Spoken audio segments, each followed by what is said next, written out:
Gonna learn today. And we are live. How are you people? Hello. Hey. Where the voices in your Hello. Feel sorry for anybody whose voice I'm in or whose head I'm in. head. It's all the things we said. All the things we said. No. Corner now. Running through my head. And the I stream is realize banned. there's an echo from Zoro. I'm working on it, guys.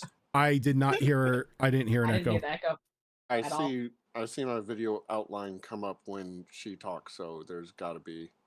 It might just be picking up like a faint thing, but I didn't hear anything. You also have a fan right behind you, and sometimes it picks up the fan. Yeah, I'm looking at Discord now when she just talked, and I don't see the anything picking up from her voice. Yeah, I went on the noise gate. Ah, gotcha. Well, here we are. We had a bit of some technical problems, so a little bit of a late start, but show is still going on.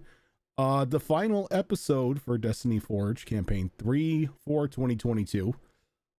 And I think this is the last time we are actually going to see Gillatam for a bit when he heads off for baby vacation.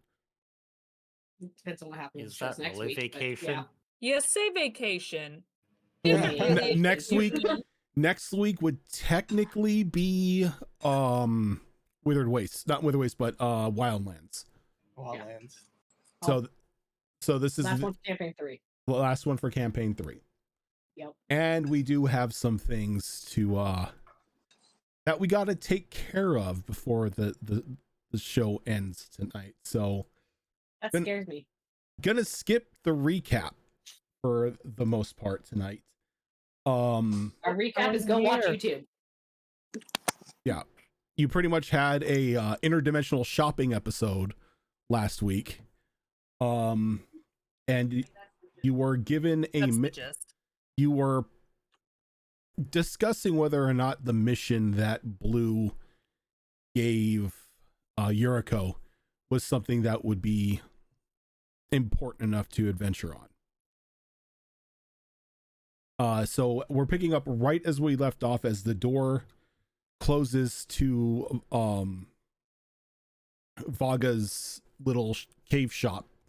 You're standing back in the middle of the dining room of your new keep. Well, not even keep, I should say house. Not a keep.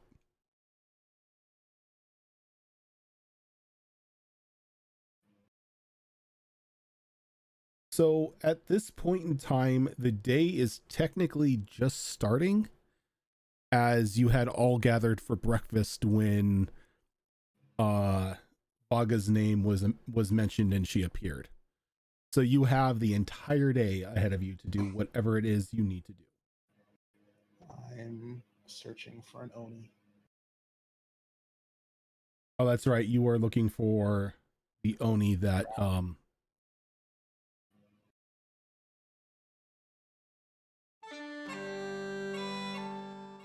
let's not deafen everybody on stream with this.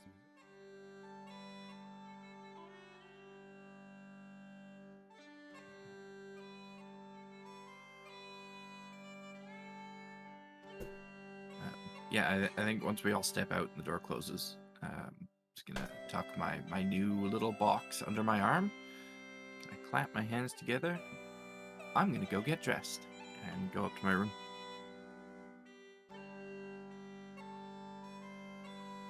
All right, so everyone is just like finishing with their morning rituals and getting ready for the day. Yeah, I think so. There wasn't anything on my list anyway that's really pressing that needs to be handled right away. So I'm good to do whatever the group wants to do at this point. I think once we get everything together, I can take on names are escaping me. People to see the Oni. Nolani and Yuriko, I think, were the two that wanted to speak to him. Those are the names I'm going with today. Holy crap. Whomever you are. Lonnie was going with for that fight training. Yep. Same guy. Lonnie wants to punch an Oni. It's Yes. fine. Very much so. I mean, Yuriko already knows where the Oni is. She doesn't really know that Nolani and Nolani and Azure Claw, yeah. want to actually go see him. So Yeah, I done think that their was actually shopping. mentioned at breakfast Mhm. when Yuriko mentioned the Oni. Azure Claw had mentioned that he knew the Oni, and then that Nolani also wanted to go. She will say that she's heading to. Blue said that his normal post is like on the wall or near the barracks or something like that. I'm trying to remember specifically. He's normally, well, he stays at the guard barracks with the rest of the town guard / hunters guild. Just last night his patrol was stationed on the wall. So I'm heading to the guard barracks to see if he's on or off duty, Okay. and I will say, well, I am going to go find this Oni. I need to have. I need to discuss some things with him, and my morning was wasted fitting around some Fey person's cave. So, I think he's at the barracks. And then she just starts heading towards the door. Okay.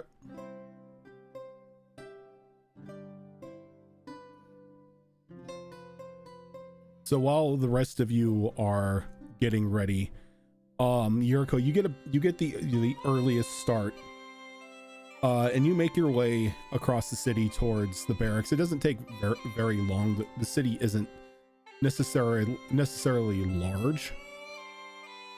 And as you approach the once hunters hall, you can see that there's just a lot of foot traffic coming and going in through the doors. A lot of guards going to their daily posts, others heading out after being relieved of duty for the night. But yeah, it appears you've just caught them at like a changing of the guard. All right. So whoever looks like they're going on duty, I'm gonna ask them if Drac is in the barracks. All right, and you catch a young-looking Minotaur gentleman, and he kind of looks over at you, and he's like, "Drac, No, he was on the wall last night. Don't know if he's in the barracks now."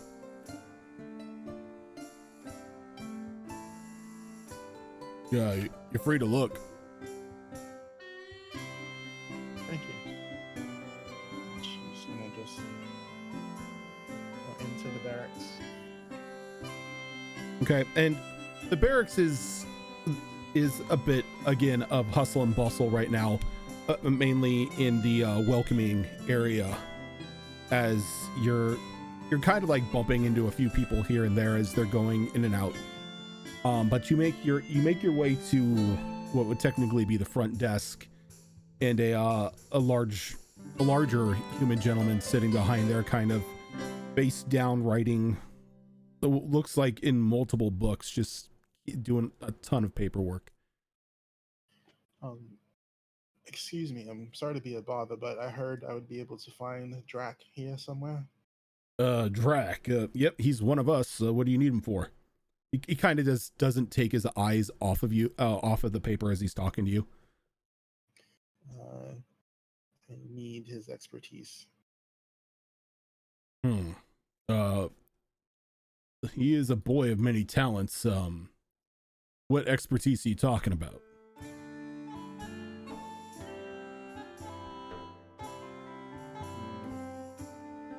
I'm going to show my hunter's pin from the other town and go.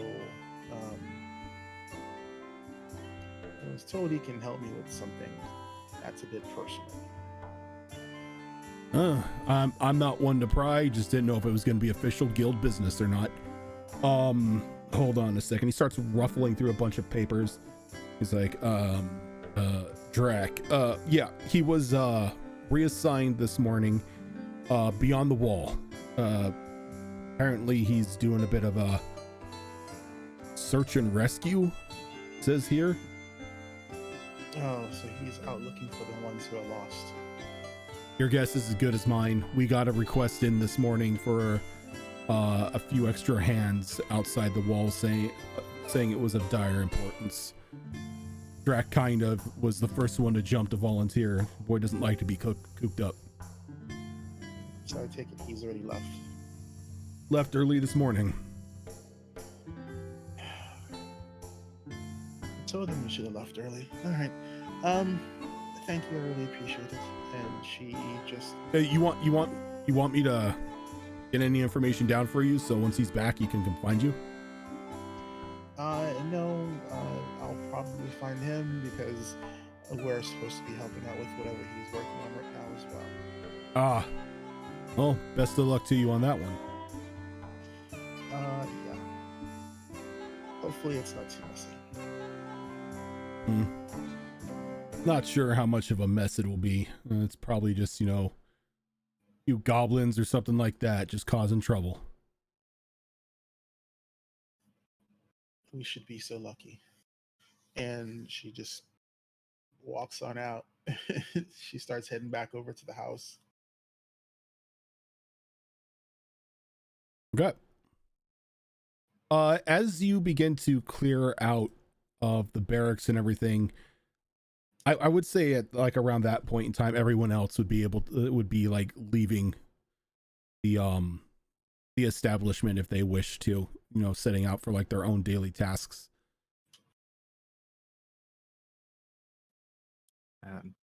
Real quick, as I'm up in my room getting dressed and kitted for the day, I keep forgetting to do this. I do want to drain a significant portion of my life and pour it into my shield. Yeah, you haven't done that for a while. No, I keep forgetting. And that shield just keeps getting more and more powerful, and I don't use it. It's so weird to hear. And after I do that, I will immediately down the 2 health potions that I have, and then expend a 1st level spell slot and a 2nd level spell slot using Nostrum on myself to heal up the HP that was drained. Okay. Almost brings me back up to max. And then after that, I just want to find Etrin to have a quick word with him. And that's the only thing on my list for the day. Okay. And Etrin is in what is pretty much the remnants of the library at the moment. Just going through the few leftover books from the previous owner. I will just kind of walk up right behind him. Put my hand on his shoulder to get his attention. I hope you've made yourself at home. This place is for you, just like it is for us. Oh yes, I was able to find a room last night. That's good. Is Chantra getting settled as well? She said she was gonna find a special place in the house to call her own, and I've seen not hide nor hair of the girl since. Well, when I found her, she was kind of in this, secretive little dark cave, so maybe she's found, a little crawl space that makes her feel at ease. Maybe. She does not seem to be one that likes to be out in the open too much. Yes, I got that feeling as well. I was hoping to just have a quick word with you. It seems we're possibly going to be heading out of the city to do a little task for this mysterious Mr. Blue. I would very much like it if you would stay behind.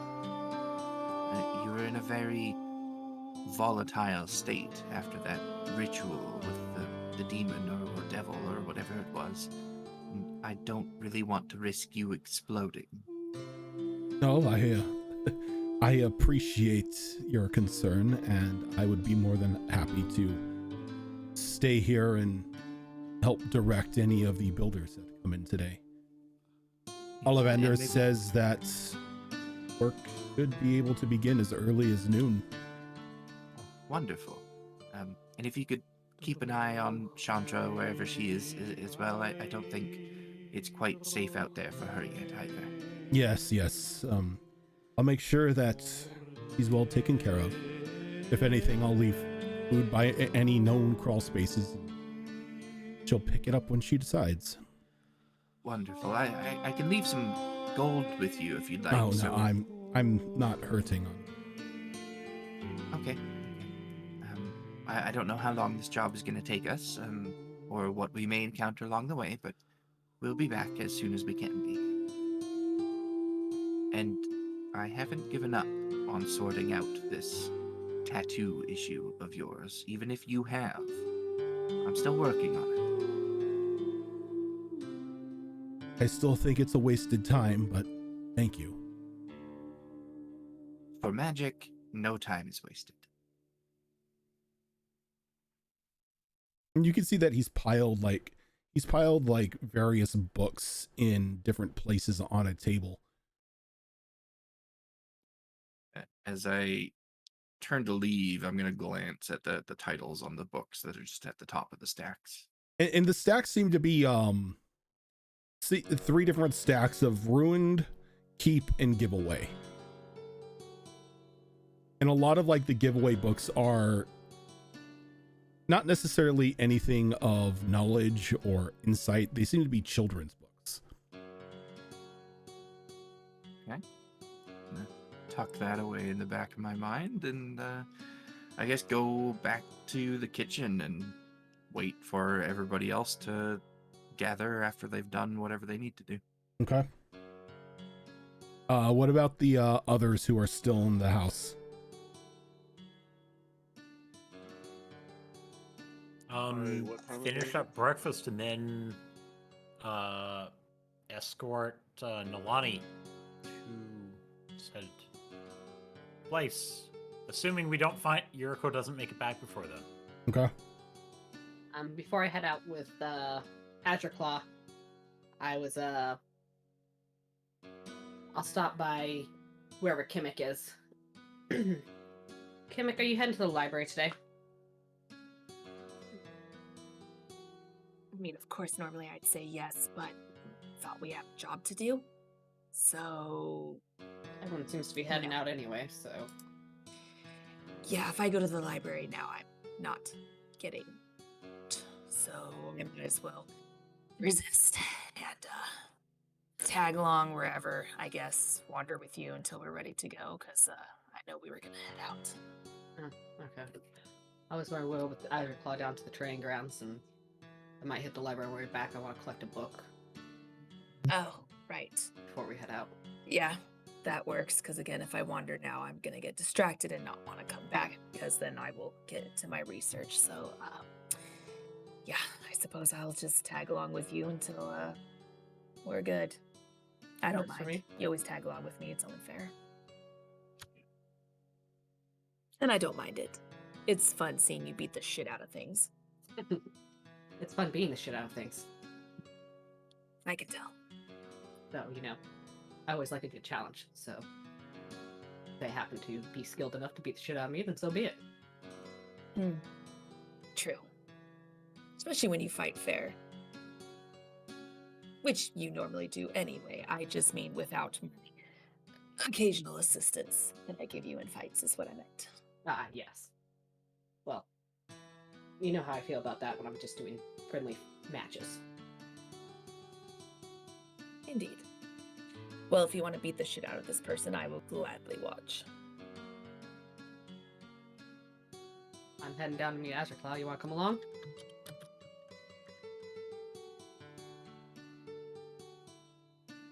I'll head out. Gimmick in tow. Unkoval, was there anything you were planning on doing? Not super specifically. If we're gonna go on a mission, I definitely want to get prepared. But for the most part, he'd be I'm sorry.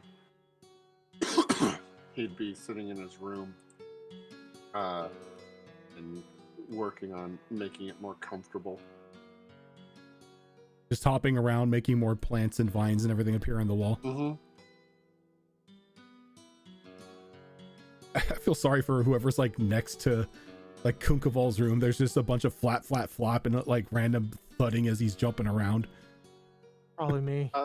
What happened to I'm sorry, Zombie? Oh, yeah, your friend. yeah. Yeah. Zondi's still with you, and he's kind of just like watching you jump around the room. Well, I thought you said zombie. I'm like, when did we get a zombie? That was me too. I'm like, wait a minute. Surprise. So Kunkraval probably would have tried like some normal topics of conversation, but would he maybe have said anything of particular interest? No, he just seems to be watching at the moment. Like he answers your questions well enough, but he doesn't necessarily give too much insight into anything. Like if you ask him about information regarding like the whereabouts of certain individuals or anything, he tends to give the same answer as to he's not going to know any of that until once he's left the city and experienced this part of the world again.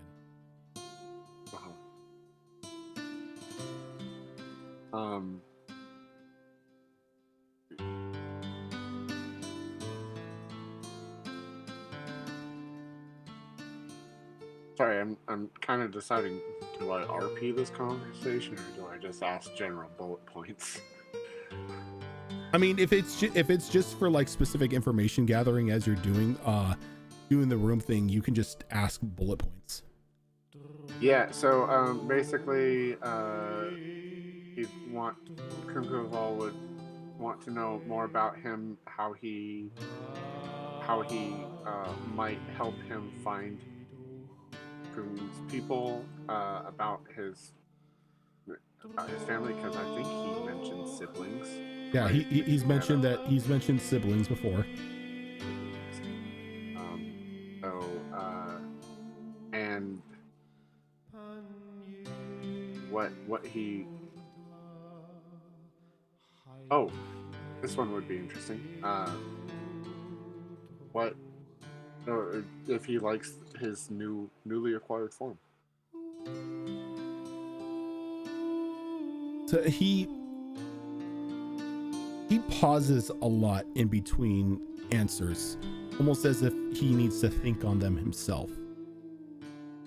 In regards to your family, he gives or in regards to like the Gecko folk people, he gives a shrug and he's like, my first guess would be to just get out there and start looking. See if I can't pick up any tracks or information about you people. Of course, anything I learn, I will be happy to share with you. Family-wise, I have siblings. Haven't seen them for quite some time, so I don't even know if they're still around, or if they're trapped like I was.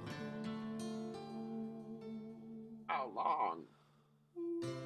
I was trapped for a couple thousand years. His eyes get wider as much as they can for already being eyelidless. Couple thousand years. Are your siblings still alive? I would assume that they are alive in the technical definition. If they are free or not, that is completely different question. Hmm. Though I would assume some of them are, as I can feel remnants of their essence around here. You said you had your form stolen from you. What was it before? You know, now that I think about it, I can't remember. I've been a black puddle of ink for years now. Thousands of years. Being docile for that long tends to make one forget. Now the important question. Why were you trapped? We fought and we lost.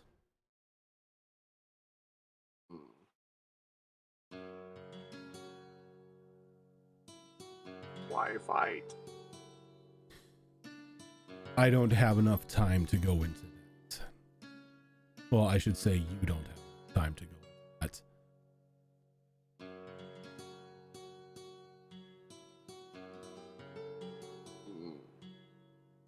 Let's just say that we and another group of power had a disagreement on how things should have been run. There was a fight, and my siblings and I lost.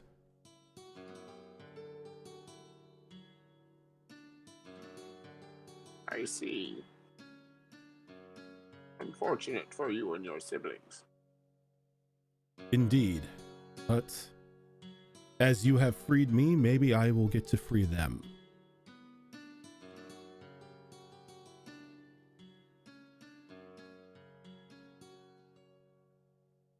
But first and foremost, finding your people. If you don't need me for anything, I can set out today.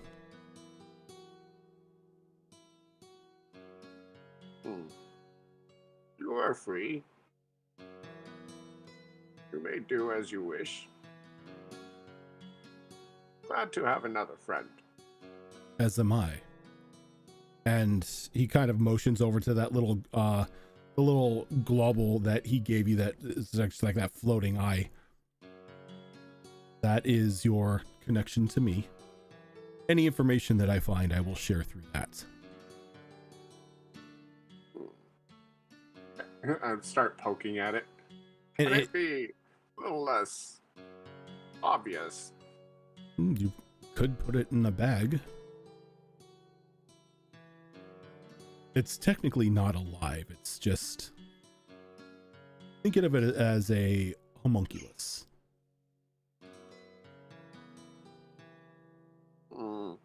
Not familiar with that word. What is homunculus? It's a magical creation. They serve different purposes. This one is just a means of communication.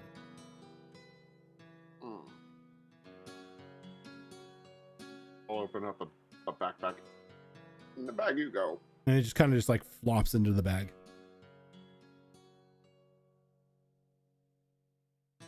Won't stain anything, will it? Oh, no. I've been walking on your floors all morning and I have not stained anything, have I? True.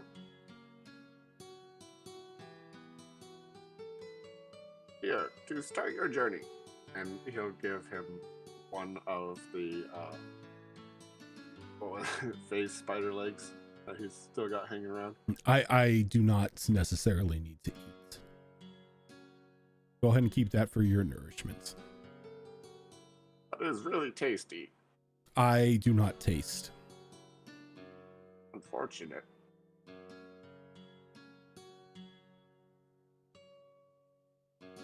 But I will keep it. And kind of goes over to one of your windows and pushes it open and hops onto the banister. And his ink-like body shifts down into that of a of what looks to be like a hawk, just black and inky. I will take my leave now. soon as I can do that too. as soon as I find any information, I will let you know. Thank you. And with that, he just flutters out of the window.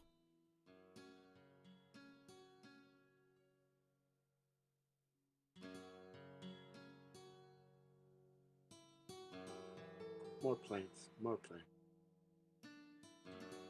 Alistair, Hi. was there anything you were going to take care of this morning? I'm gonna be really honest with you. I have no idea what the fuck's going on. Pretty much nothing. Pretty much last episode, nothing really happened after the incident with getting the house. Oh, he needs to go find something in that shop too, so we didn't want to. Actually, hold on. Back up. Last I remembered, we were in the house and we still needed to do something. No, wait, no, we did that already. Cool. Yeah. That's right. We fixed that. Yeah. Awesome. Yeah. Everyone has their That was rooms and everything. And last episode, the group had almost pretty much exactly the amount of gold that they needed to upgrade everything in the house all at once. So that work order has been put in. You got a bar, buddy, or you're getting a bar. But you were informed that Blue gave a mission to Yuriko. Something that he wanted you all to take care of outside of the city. Okay. I got nothing in my brain right now. I mean, that's all good. I mean, yeah, I got nothing. There's really not much I could think of, but Pretty much just getting ready for the mission at hand. I guess, yeah. Okay. Oh, you said something about a shop? Oh yeah, they visited Vaga's shop last session. Baba Vaga? No, just Vaga. Okay. A little fey-like possum.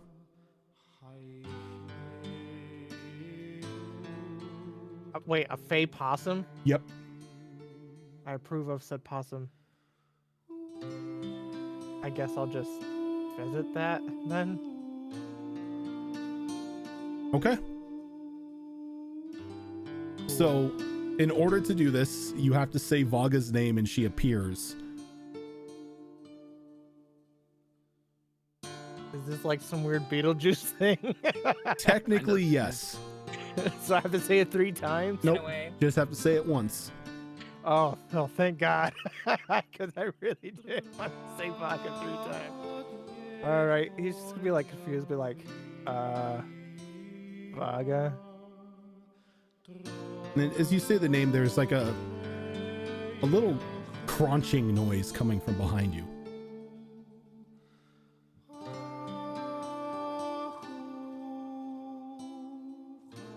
Okay. And Like, as they just... you just hear like like something like somebody like munching on something behind you.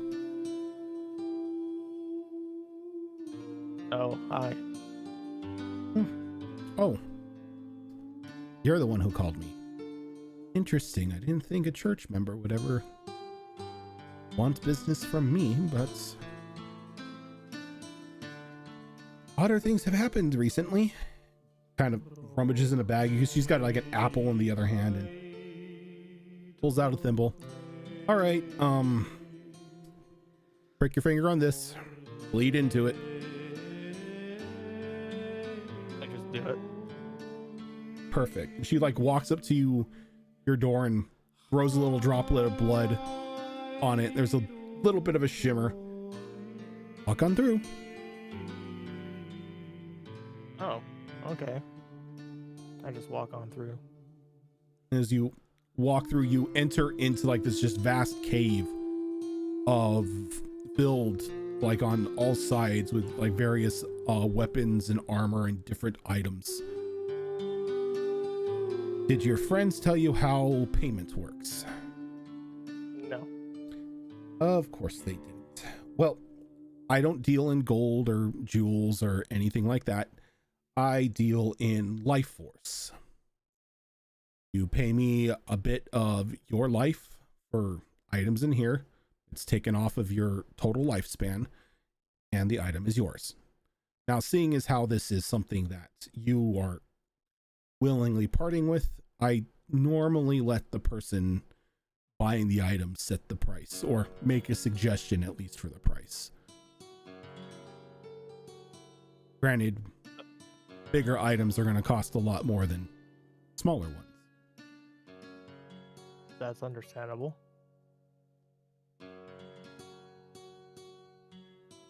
So is there anything that you would be looking for at this time? Like anything like weapons, armor, any sort of gear, or anything of that nature? I'm gonna be completely honest. I have nothing on the top of my head that I'd be looking for. But if anything, as we're just like, I don't know, maybe something with more oomph. More oomph for like a weapon? I guess, yeah. Okay. What sort of weapons do you normally prefer to use?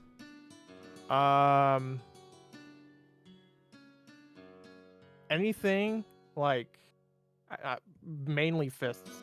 Anything that's like a Punching. just punching. I mean, I can use both strength and dex. Let me look at Al's character sheet here.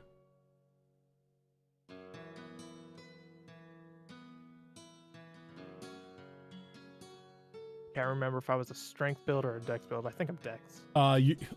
Your strength be and dex your build as a monk. strength and dex are pretty good. You've got a 20 strength and an 18 dex, so you're not hurting on either. Yeah. Yeah, I'm looking at, so you've got unarmed strike, and that's about it for weaponry. Yeah, you need definitely something with a little more oomph than your fists. Yeah. And the only thing that I have is the that one thing that you gave me, which allows me to change my like piercing, bludgeoning, Yep. all that. Really fast, Rojan. The cameras for Shadow Fox and Zoro flip on the stream. Are they? Mm-hmm. How did that happen? Yeah, wait, how did that happen? I'm gonna say it's because I wasn't paying attention, and I just put you, since you both have K names, I just put you in the K names. Fair. I mean, that's my only explanation. That's what I'm gonna stick to. So she takes you over to the section where the weapons are at. And, oomph. Oh, you're one of the punch-in types. This man. She goes over and pulls out a strange pair of they almost look like mitts. Almost like winter gloves, where all of the fingers go into like one large pocket. Oh, like mittens. Yeah, Okay. like mittens. Okay. But I can imagine that. there's like a strange contraption sort of sewn into the mitts itself. And you could see along the knuckles of the mitts, there are 4 lines that kind of, not 4 lines, but 4 grooves that have these stones that you can like slide down and move around. And how this weapon works is you adjust the runes on the knuckles to be able to apply different types of damage along with whatever your unarmed strike is. So adjusting it to, you can adjust it to like the things for like fire damage or cold damage, thunder, like pretty much like anything elemental that you would need. You would be able to adjust the runes. Doing so is just a bonus action. And you can do this on each hand. So I could do like fire in one punch and then lightning in another. Yep.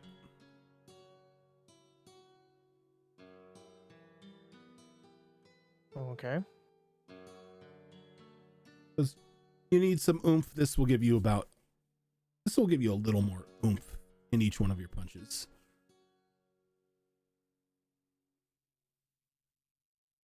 Sounds about right. Now, if this is something you want, I just need to know how much of your life force are you willing to part with? To be fair, most of your companions, started with offers of 4 months. I don't want to run anybody down to the final years of their life for an item. I mean, that's just not good business.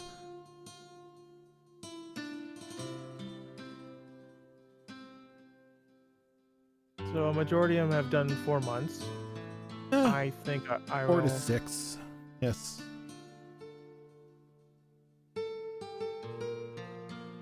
I'm more generous, and I will do 1 year. Really? Mm-hmm. 1 year? 1 year. That's pretty steep for something like this. How about 5 months? You know what? Sure, 5 months. Okay. Then she hands you the mittens, and as she does that, you kind of see like the life essence be pulled from your body and into her.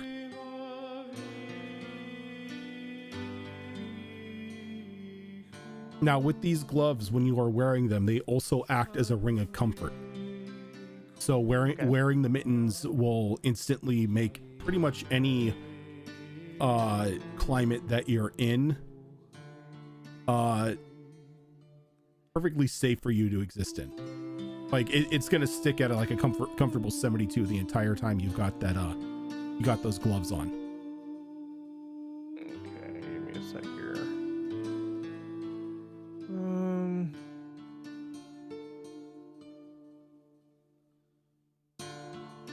Okay, so basically ring of comforts. And then each one of the runes, like the rune settings, like whatever you set it to, will deal an additional d6 of that damage. Okay, so whatever I send it to, it's a d6, correct? On top of whatever your basic bludgeoning damage is with your punches, you will add like a d6 elemental damage on top of it. Okay, so give me a sec here. On top of that, okay.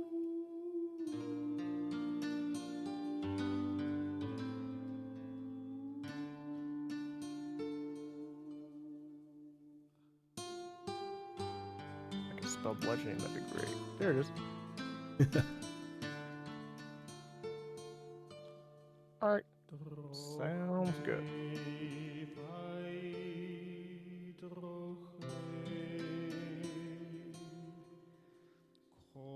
They're just boxing gloves.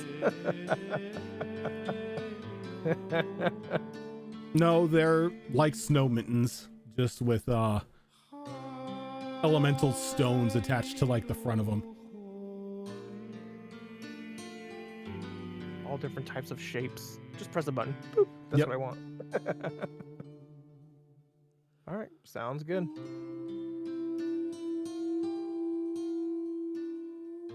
Just gotta remember it's. Now, is it any elemental I could choose? The basic elements, but yes. Basic, okay.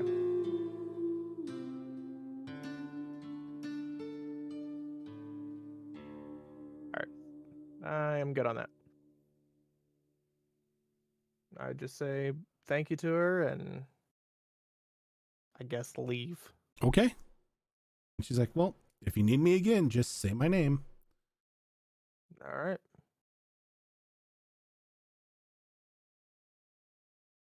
As the door shuts behind you, you're kind of right back into your room.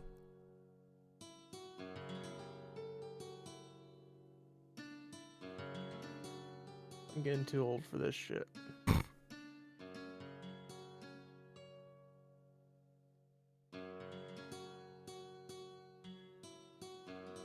Okay.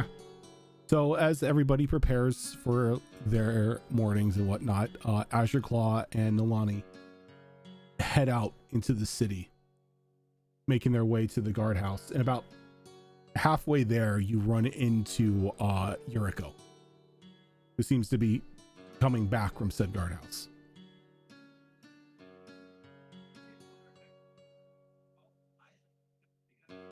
In a huff.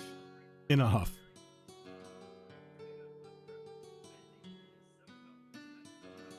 If they don't say anything as I approach, as I pass them by, I'm gonna go, he's not there. He already left for the day.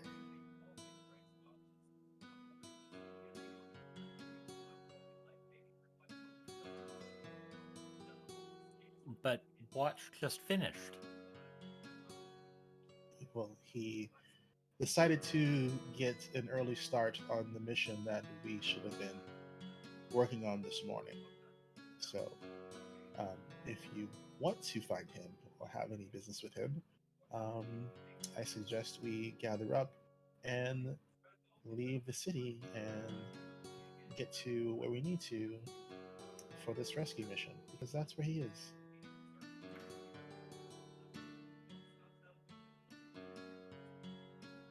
If it saves us half a trip. Actually, I don't know what you're planning on doing, but I have to make a quick stop by the library before we head out. Just need to pick up a book. Well, that's unfortunate. All right. Is the book you're wanting to grab the one that you had previously read? Yeah, and I want Kimmick to use their scribe ability to make copies of it, the pages I need. Gotcha. I can start making notes on it. Okay. I can just fast forward that and say that you're able to run by it and grab the book. That's fine. Have Kimmick really quickly transcribe me. Yeah, just Chemic acts as a copy. Pages. Just acts as a copy machine. Yep. That's what I'm here for.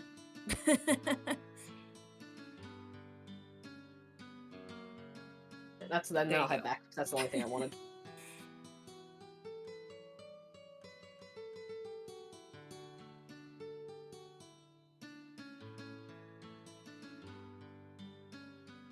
Okay. So once you get back from the library, is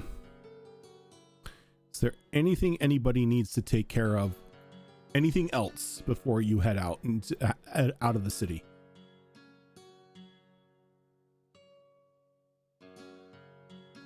I don't think so. So, Okay.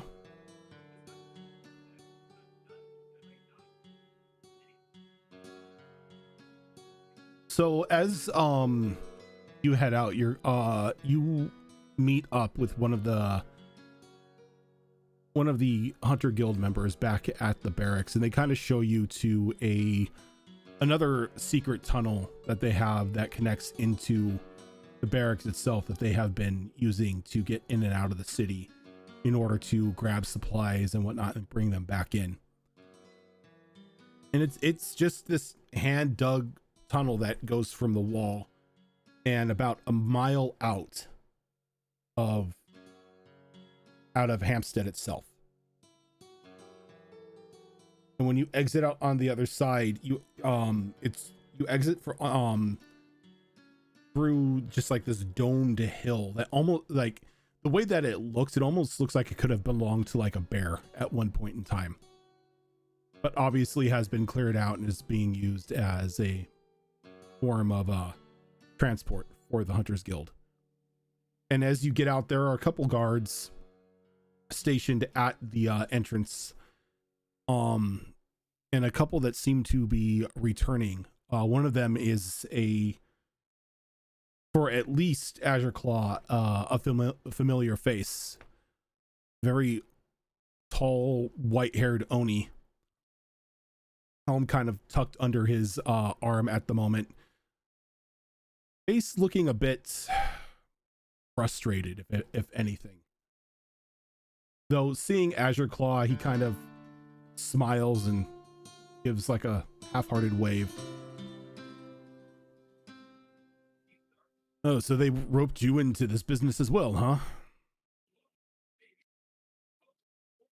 I'm more shocked you were here.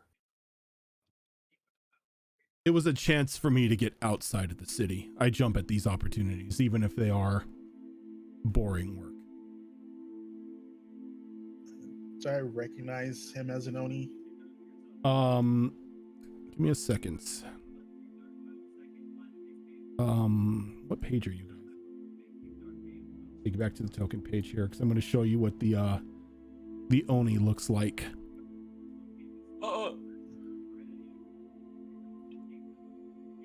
Not sure if Yuriko has. I don't know if Yuriko has seen an Oni before. I don't think Yuriko would see an Oni. They're not. So that's what it looks like. I kind of changed up the look because I couldn't find an image online for what I originally described, and well, I can't draw worth crap, so.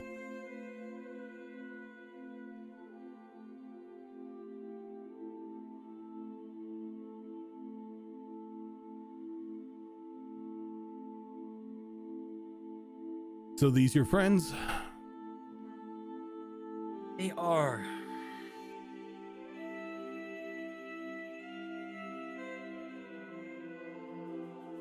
We And- actually were coming to find you before we were sent out here. Yeah, sorry about that, but they were asking for volunteers and I wanted to make sure I got chosen, so I haven't been off shift yet. Right as my shift ended at night, I came out here. From what I can see, we're dealing with basic bandits. We found the cart a little up a ways, destroyed. We haven't really made our way out to the farmhouse just yet to see how that stands. But right now, my job is securing a route for the remaining supplies. Maybe if, since you and your friends are here, how about you all go out to the farmhouse, make sure everyone's okay. With any luck, this will be a short trip. Any Drak, thoughts I take on it. That's the name. Any thoughts on what? Best guess, wild animal. Judging from the claw marks, pretty big, but don't see any magic burns or fire or anything that would show spellcasters involved.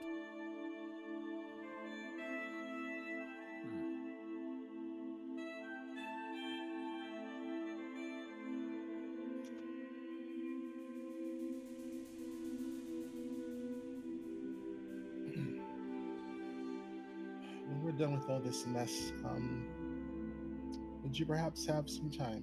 There's something I wish to run by you. I was told you have some skills that could be of use to me. Well, what skills? Not your brawn, your brain.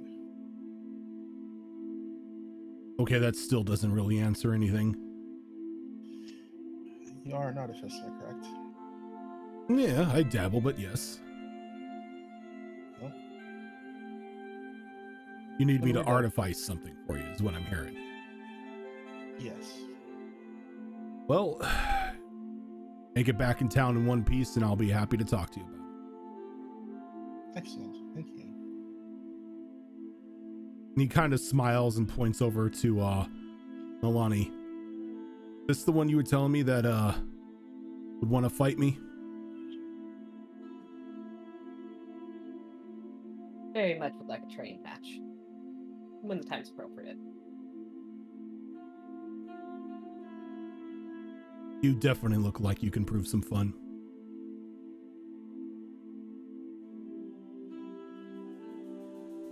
Well, it looks like looks like we have well, I have a eventful day or two planned for me when everyone gets back to town. But I got to start setting up the route. Farmhouse isn't too far down the road from here. Maybe a couple hours travel. So if you can take care of that, we'll take care of the supplies, and we'll all be back before sundown.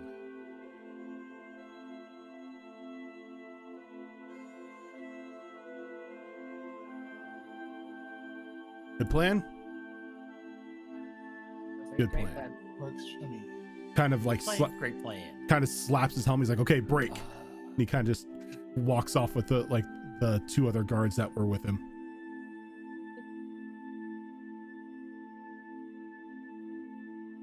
City Guard always were a bit of an odd bunch. Yeah. Eh. As ex-guard. Yeah, he was somebody who got roped into being a guard. He wasn't necessarily one to begin with.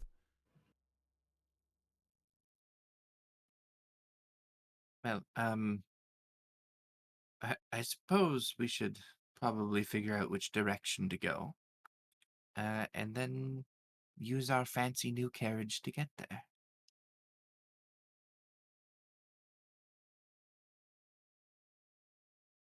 So did any of us actually learn the direction of this? Yeah, farm he then? kind of pointed down Yes. the road. Okay. Okay, good. In a that-wardly But, direction were correct terms. That way. Feels like a very important piece of information to have. Not wrong. So I'll pull out of our group inventory here that little pumpkin. It was a pumpkin, right? Let's see. Yes, the obsidian pumpkin. Yay! Place it on the Oh, ground. that's right. The obsidian pumpkin. I forgot you guys got the magical carriage. Yeah. Do we have to say bibbity bobbity boo to make it activate? No. God, Damn I it. hope so. Why not? I want that to be the activation. I will say bibbity boppity boo and tap it with my magic wand and activate it into carriage mode. Okay. And as you do, yeah, just like swirling sparkles, and it turns into like just that black and gold carriage that you had seen back in the cave being pulled by the ghost horses and driven by the ghost coachman. I'll open up the door and just kind of motion my hand. All aboard. Don't mind if I do. Follow him again.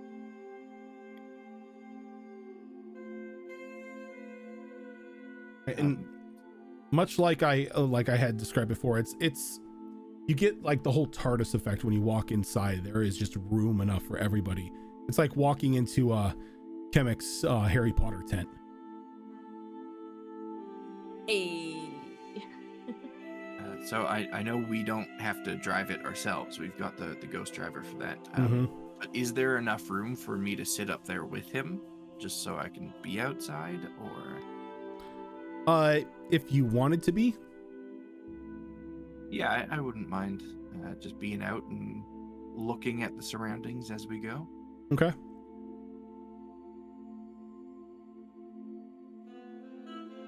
As you climb up into the front, the coachman kind of tips his hat at you, just looks back to the front of the road, and as soon as the door in the back closes, snaps the reins, and the horses start taking off down the road. Mia, since you are up front, I will ask you for a perception roll. Well, that's unfortunate. You chose this life. I just wanted to relax outside in the cool breeze. Although that is pretty good for Mia in perception. She does have -1.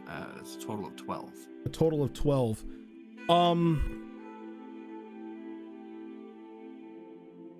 So you're not quite sure. You got a bit of a uneasy feeling, as like if something were watching you. But not necessarily anything. Oops, I just lost the page. Not necessarily anything like standing out or making itself obviously known. Every now and then you kind of see like things like peeking at you from the trees, but quickly ducking behind. Every now and then you see what look to be, well, snowflakes.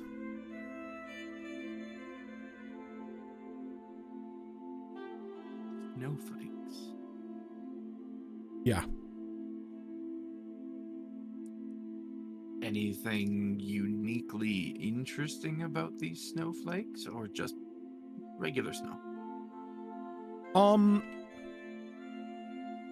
They seem to have like this soft, like ice blue glow to them.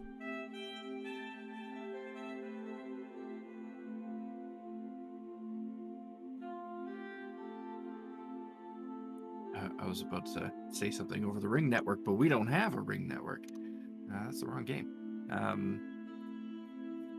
Is there a window between where the driver sits and like the inside of the carriage that I could like knock on to get the attention of the occupant? There isn't that, but there's another one of those pipes, like one of those little pipe systems that you can talk into that go into the carriage. Okay. I will just kind of lean over to that pipe. Could someone please look outside and confirm they're seeing what I'm seeing? What are you seeing? Glowing snow. I'll bite and poke my head out. Okay. His question is, are you high? But Well, Mia is always smoking a pipe, so Not wrong. it's like, what?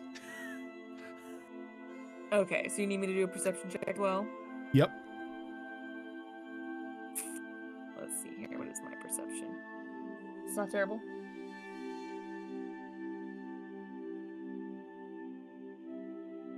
Ooh, got a roll high, so that's good. That is a 22. A 22. So your eyesight is a bit better than Mia's, as you can see these little winged creatures sort of like jumping from tree to tree, and in their path they're leaving like these small glowing blue snowflakes.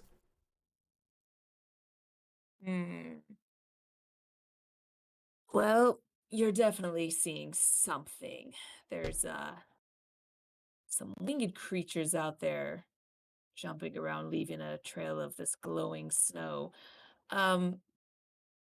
Actually, I'm gonna describe what they look like to Nawani and see if maybe she can kind of discern what those are. I know what they are. You might be able to know what they are. Unless you're using an ability, go ahead and give me a nature check. Nature. Well, that is intelligence based. So are they fae, fiend, or undead? So I can use my advantage. Hunter's thing. You can use advantage, yes. Oh,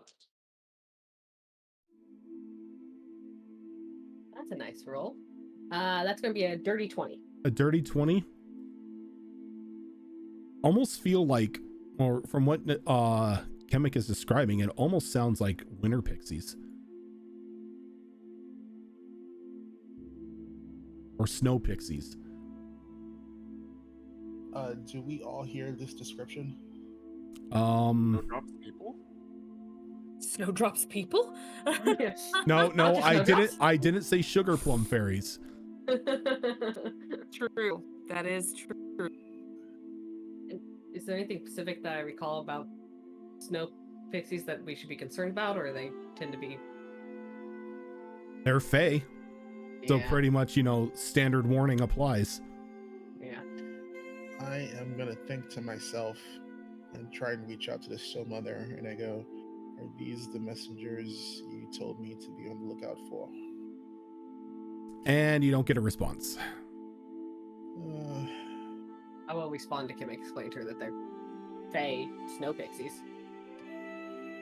Hoping that. And we're trying to say it loud enough that the microphones are picking up for Mia in the front. Should we be concerned about them? I mean, they're Fae. Should always be concerned about them. Well, true, but I mean as far as, like, us just being within their view would provoke them or something. I'm just asking if we're okay if they're just doing their thing. As far as I know, not like I've interacted with pixies before, though. Well, I guess as long as we don't threaten them, perhaps they won't threaten us. Here's to hoping. Suppose, Mia, just keep an eye out just in case. Yes, Mia, keep an eye out. She's up front. will make an effort. Alright. Me and I have the same problem seeing things, okay? We don't.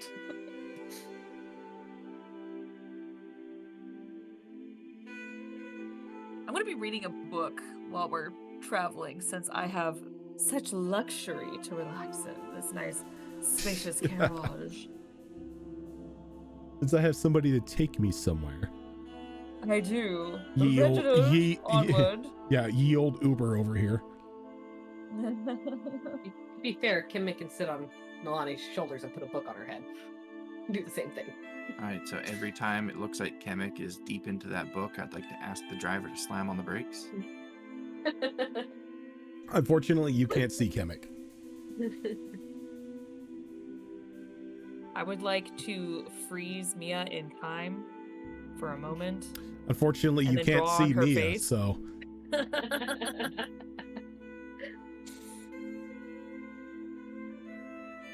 seems like, you know, unintentionally separating you two is probably a good idea. Yeah. Don't make me turn this carriage around.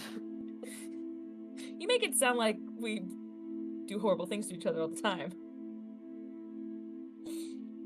Doesn't have to be all the time.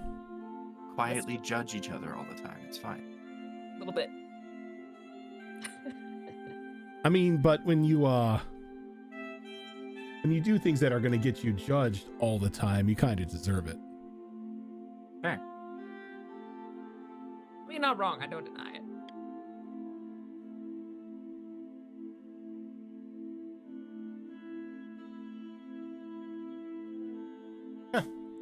So it doesn't take too long until you begin to, well, at least Mia, since Mia is at the front here, you begin to see the outskirts of the farmhouse, and there's a bit of smoke coming up in various locations, and as you get closer, the sound of panicked pigs. As soon as I hear the sound of the panicked pigs, I'm gonna get back over the tube system. We're approaching. It sounds like there's a bit of trouble still. Excellent. Milani was denied some fighting earlier. Sure, she's ready. Was. Would you like me to request the driver stop here on the outskirts and we walk in? And as you ask I that, mean- there's just this bellowing roar that echoes out from the direction of the farmhouse. Okay, And you driver, see- stop. We'll go on foot from here. You see like this just this beam of like a borealis like light just shoot up into the sky for a brief moment before dying down, and there's like a bit of like glitter fall afterwards.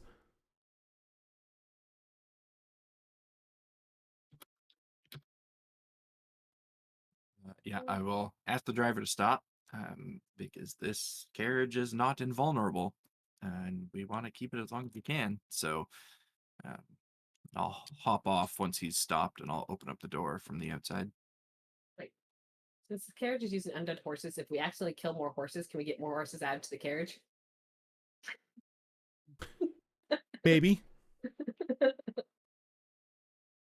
No, you can't go to local stables and just set it on fire, just so you can go Damn it. faster. We gotta capture the souls of the horses before they go away. Challenge accepted. Sorry, I don't know why that just popped in my head, but it did. As soon as I open up the door, I'll kind of stick my head in. We should probably go on foot from here. There was rather concerning light erupting from ahead of us. We need to get going. If everyone could exit, so I can reduce it back into carryable size. Got me. Offer can make a boost Absolutely. up. Uppy uppies. Chemic requests uppies. I just put my arms up over my head and I just go up.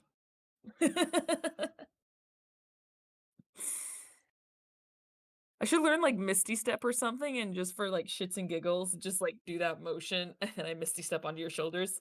You That need would a be cool. 5-foot misty step, so you can just go from the ground to the shoulders. She's a little taller than 5 feet, just saying. Jump first. Well, if you're Well, 3 feet, you're- I'm 5 foot taller. Yeah, than you. you're also a little taller than ground level. Not much, but a little bit. Oh. Little. Sounds like a make it yourself cantrip right there. Mm-hmm. Cantrip of You're uppies. a wizard. I believe in you. Cantrip of uppies. That's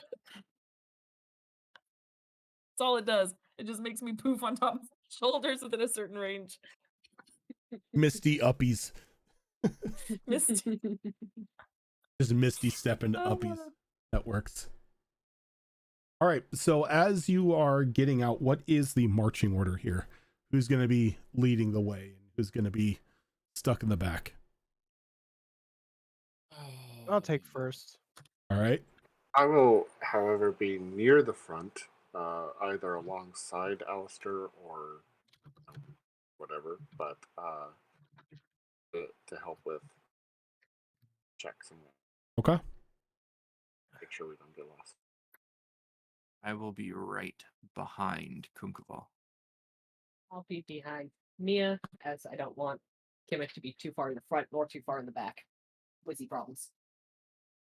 Okay. Ideally, I should be near the front, but I just have to be in front of casters. Yeah, I mean, been in Mhm. enough battles this moment where I just kind of do like my touch and then jump behind Nalani and just back up. Yeah. You know, It's I worked may or out may so have well not so picked far. up a feat that's called Save the Casters. I mean, that Where works. am I? Okay. And then what about Yuriko? Yerko will bring up the rear. Okay. Okay. So as you begin to walk up to the or you begin to head towards the farmstead itself, the squeals of panicked pigs and you're catching the hint of burnt wood as well start to increase. And then you begin to hear some very high-pitched giggling and magic kind of like zipping and popping off as the pigs sort of squeal more in panic. It's the goddamn fairies, pixies. And as you get up onto the farmstead land, you can see that there are these fairies kind of like flying around 6 different pigs and kind of just like zapping them in the butt with like different spells and having them like run off and just kind of like hurting them and giggling as they're doing it. But Aww. across like a small bridge that has been built over a frozen lake, or not lake but stream, there's a gentleman that looks like he's comprised almost completely of snow. His hair just like these frigid ice spikes, dressed like in a coat of blue, sort of leaning against the windmill of the farm, just watching and kind of laughing to himself. But more alarming, next to him is this large dragon, almost this prismatic pink-like color, very large gem-like wings, kind of just like snarling and snapping every now and then as like some fairies fly by and are obviously annoying it. The gentleman on the windmill kind of notices you and claps his hands together. Finally, I was wondering if this was going to get anyone's attention. So this is all they send? This is all we're good for? Well, at least she's here.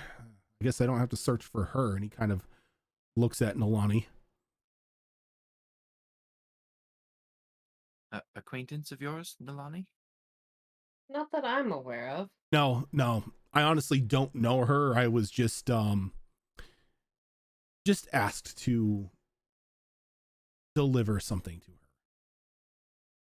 By whom? Indeed, but before any of that happens and we get all friendly, you're gonna have to earn it. What if I just don't want it? You don't really have a choice on that, and well, then we just kill the pigs, who, by the way, are totally the farmers, and burn the homestead down. So your call. You know, you can either accept the package and sign off for it, or we just torch the place. Either or is fine by me.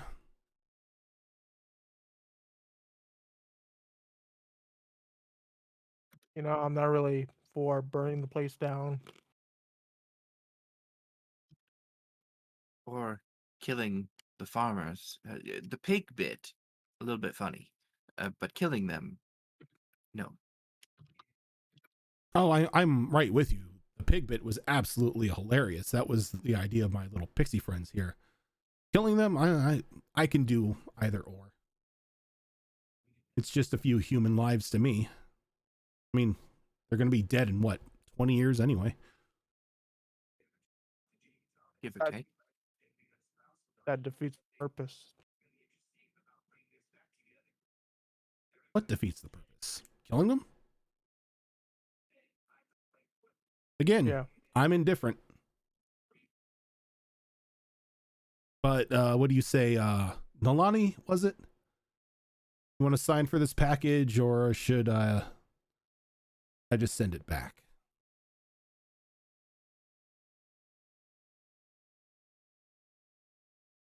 Fortunately, we were tasked with saving this damn farm. I Otherwise, I'd punch let you him. torch it. Oh, what was that? You kind of cut out after saying this damn farm. I don't remember what I said. Something about torching it. Or I'd let you torch it. Well, I guess then we get to play a game. Who versus us? Who's going to save it? Who's going to torch it? And I'm going to take you to a map. Come on, man. It's always a competition.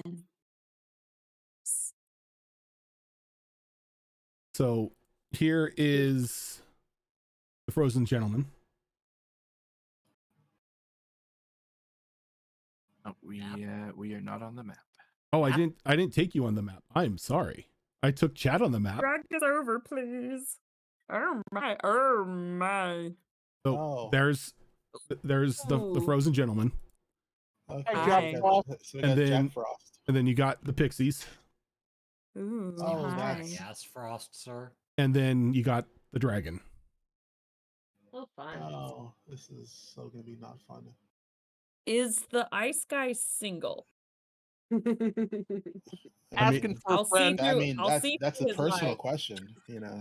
I will see through I his mean, lies. if you want to ask him if he's single, you most definitely can. God damn it! When I play a character that doesn't give a shit about that stuff. Damn it. It's like, I like the cut of your jib, sir. What are you doing after this battle? Why am I playing the opposite of what I want? I was going to ask if Says the you're dragon's torturing doing yourself. anything after this. That is a pretty dragon. Yes, that dragon is going to be having a conversation with me after this. By the way, that is a prismatic dragon from Tome of Beasts 3. Oh god, Mia is the Ooh. new. I recognize the blue around it. Mia is a new Ash. Just want to put it out there. I don't want to, lay with the. Well, I may lay with the dragon, but I need bits from the dragon, and they need to be willingly given. So I need to talk to the dragon. All right. One might lead to the other. Well, you all know this deal. Roll initiative. Then real fast, Rojan, for the armor that I picked up, is that still full plate armor?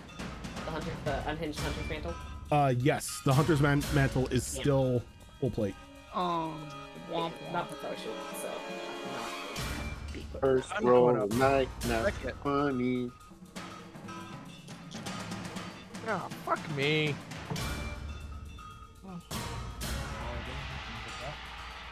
Where's my thing? Character sheet, so I know what I'm doing. 3. Okay. Character sheet would be helpful. It's gonna wait for you guys to put your initiatives in, and then I'll put in mine so I'm not interrupting anyone.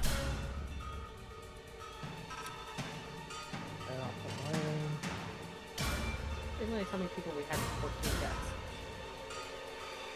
I just rolled high, is all.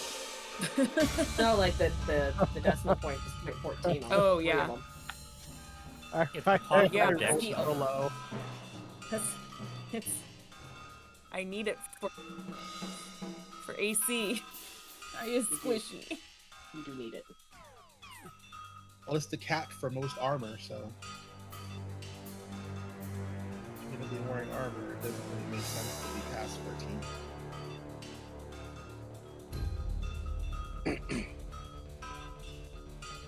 14. There's it. Pixies.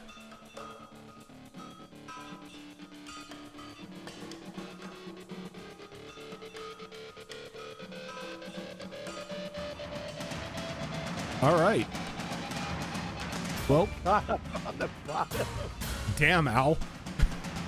Yup. 18 decks and you get a 7. Jesus. All right. I know. Kunkaval, you get to start us off. I'm actually going to delay my turn. End of what?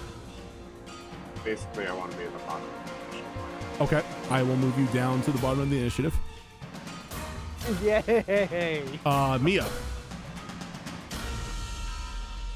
Not used to being high in the initiative. I am going to. Being high in the initiative, every caster's dream. Yeah, this is weird. But I don't have any really, really good AoEs that I can just drop on everyone yet. You'll get there. Oh, I will. I've got some good spells coming up for the next few levels. In the meantime, though, I think I'm going to use my bonus action to cast a brand new 3rd level spell. Mega Fireball. I'm going to clap my hands together, and then when I kind of pull them apart, I keep the tips of my thumbs and index fingers together, and forming with like an arcane light is a little translucent tetrahedron between my fingers. And as I let go of it, it begins to float and spin around my head. As I cast, this is a lengthy description on this one, Avara's Tetrahedron. And in that casting, I am going to designate Nalani to receive a positive effect from the tetrahedron. So you gotta, so do you roll the d4 or does Nalani? You know what? Let's have Nalani roll the d4. Okay. I didn't specify that in the spell description, I don't think. So it's Ew.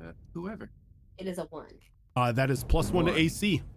Oh, nice. So that will last. It's not For super 1 long. hour. The effect will last for 2 rounds. Oh, okay, because I see the duration's 1 hour on the... Yeah, the duration of the tetrahedron itself is 1 hour because I can use it multiple times. Gotcha. Is this a But concentration the- spell, or is this just... This one is not a concentration spell. Interesting.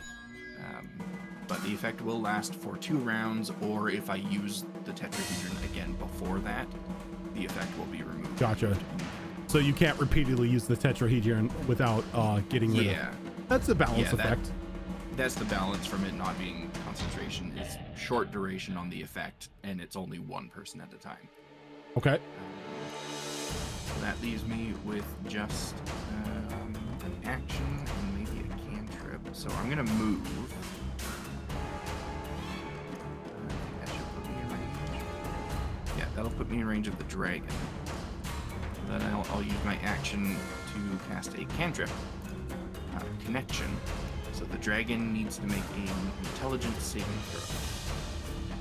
The intelligence saving.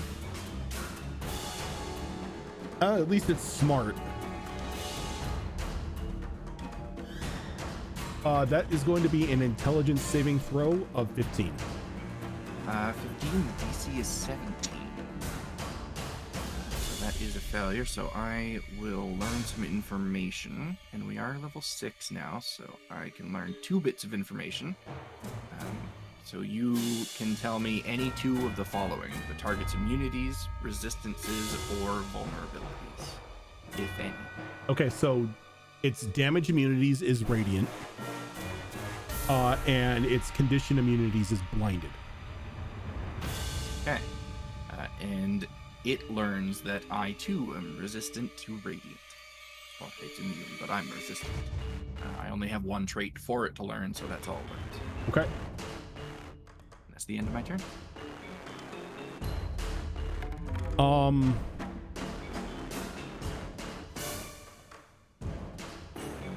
It's not going to do anything yet.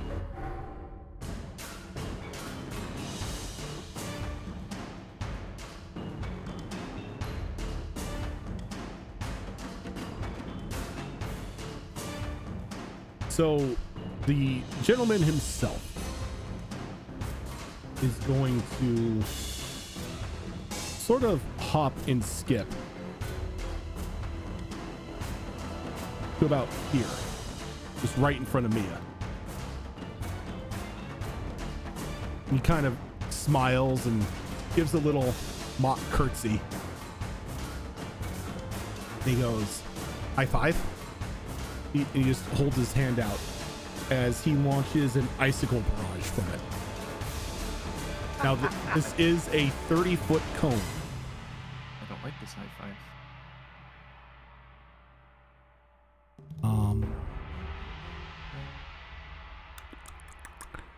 Where is my cone? The cone of shame.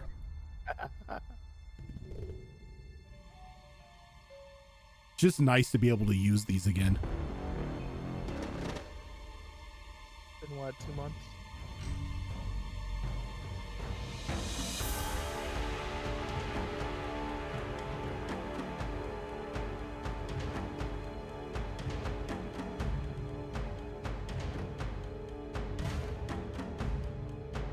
Looking for cones, cones, cones.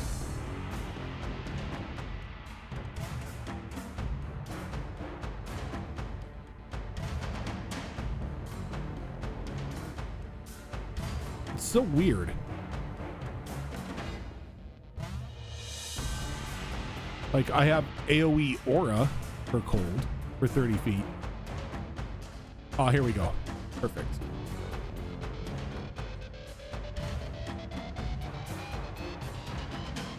Hey, you keep pointing that way. Yeah, that's a good direction. Yeah, and they finally implemented things so that when you drop something onto the map, it stays the size that it's meant to be, which is really nice. Sounds like a good thing to have.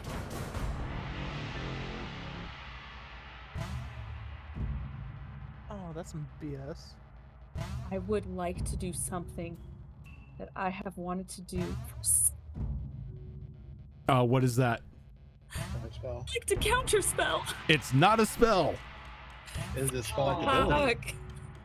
Fuck. This is bullshit. Then I would like to do something else. Actually, no. Technically, I'm in that because I'm on top of Nalani right now. Yes. Like the only person that isn't caught in this at the moment is Yuriko. I really wish I was a higher level time wizard, but yeah, I'm gonna have to do this guy.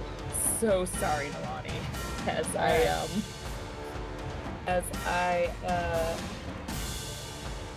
give me a second. I'm going to do what I have done before and slow down time, where time literally is frozen in place for a moment as I pop off Nalani's shoulders and move out of the way. I can't move any further back than I am, but I will move 10 feet back. Yeah, if you jump even 5 feet back from where Nalani is, you're out of the range. Okay, yeah, I'll just jump. Oh god, I'm using her as a human shield. Yeah, okay. I'm pretty sure Nalani's used to it by now. Mm-hmm. Yeah.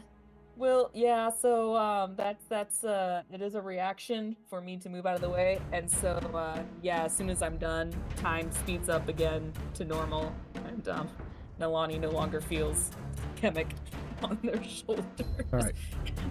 So I need everybody else who's in that to give me dexterity saving throws.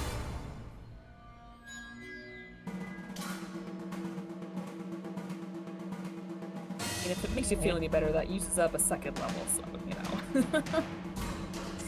I feel like this is a common tactic for gimmicks, so Squishy wizard! Squishy wizard! I cast fuck this shit, I'm out. Yeah, How much damage? pretty much.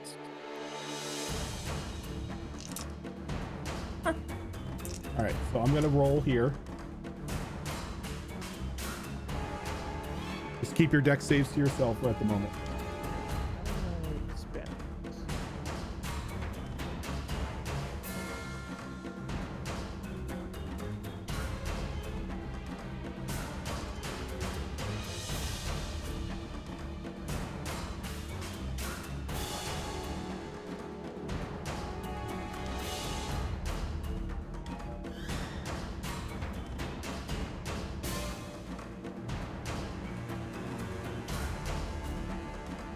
All right, so starting with top of the order here, Mia, what'd you get?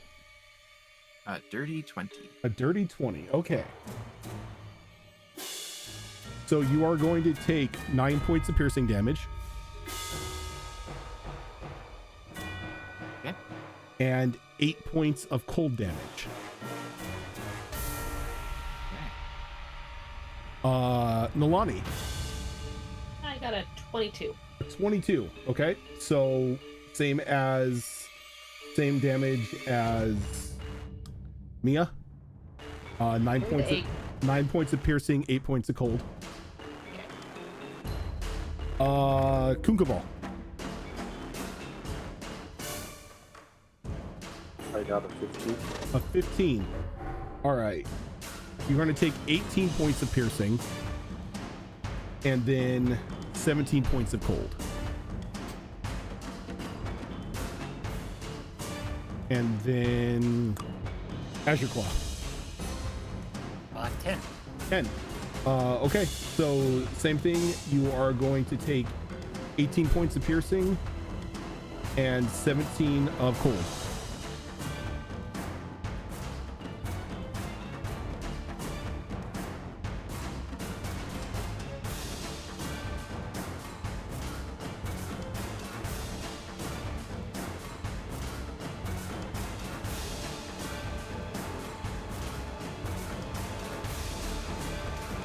What was the same? Dex. Oh yeah, I'm sorry. What'd you I get? got 14. A 14. Okay, so you're going to get. It's going to be. Or say 18 points of cold, and then 17 points. No, 18 points of piercing, 17 of cold. 18, 17. Okay. Yep. And that ends his turn. Kemek, who totally abandoned Nolani. Hey, I'm right behind her. And you know what? I'm making up to her right now. I'm gonna pat her on the back of the leg because she's tall. And I'm going to Thigh use slap. I'm gonna use 2 of my temporal points to give her a +2 to her AC for a minute. And definitely use. You know what? Most of my spells are at least 60 feet, so yeah, this is fine. How far back do I want to go? Actually, give me a second.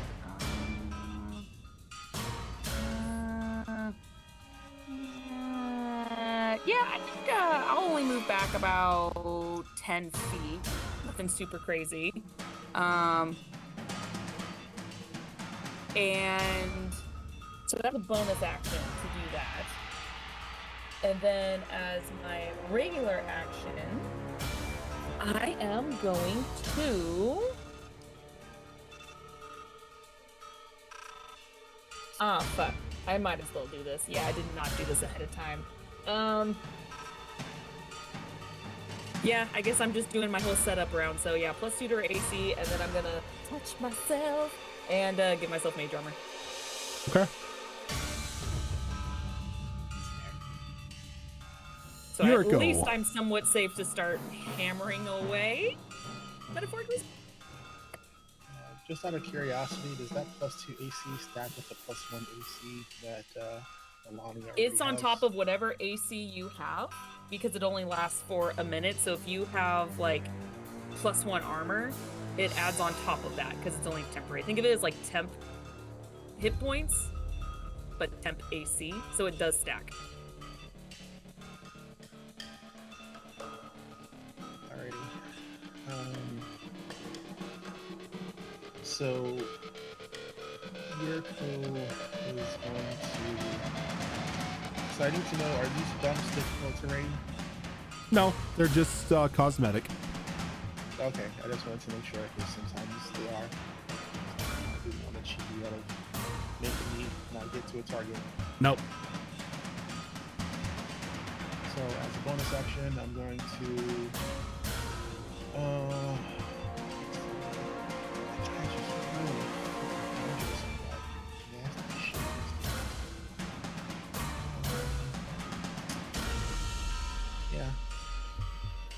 so I'm going to hex this guy, Mr. Frost, and then I'm going to move up here.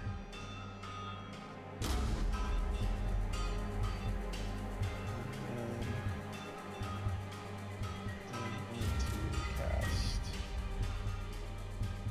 Green Flame Blade. And I'm going to... GFB. Yep.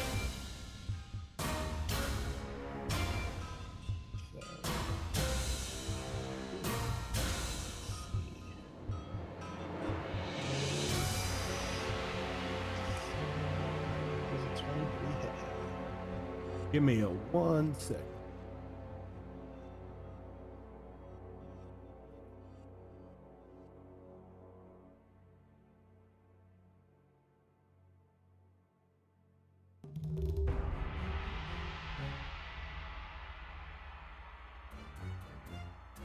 Does a 20-something hit him? Yes. 23. A 23, yeah. I was just checking to see what he had, if there was anything he could use to counter. Cool. No worries.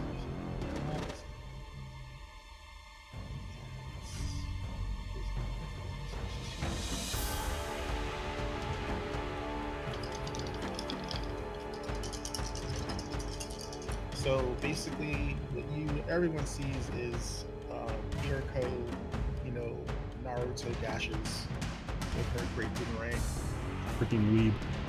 in tow, Dude, who you talking to, sir? You know, you and I discussed this character beforehand, so you knew what you were getting when you approved it. Oh yeah. It doesn't stop me from calling her a weeb. So two effects happen. One is you see these like different sized ice, like snowflakes, form on the boomerang itself, and as she's moving, they kind of like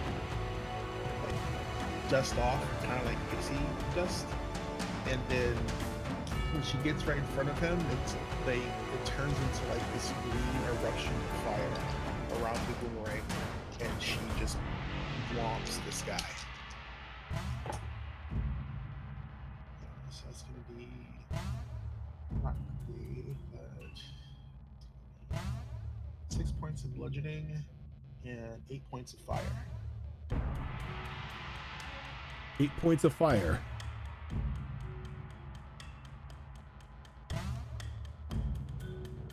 Oh, Okay. sorry, no.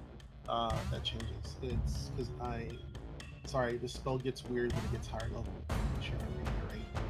So at 5th level, the melee attack deals an extra 1d8 fire on the hit. So,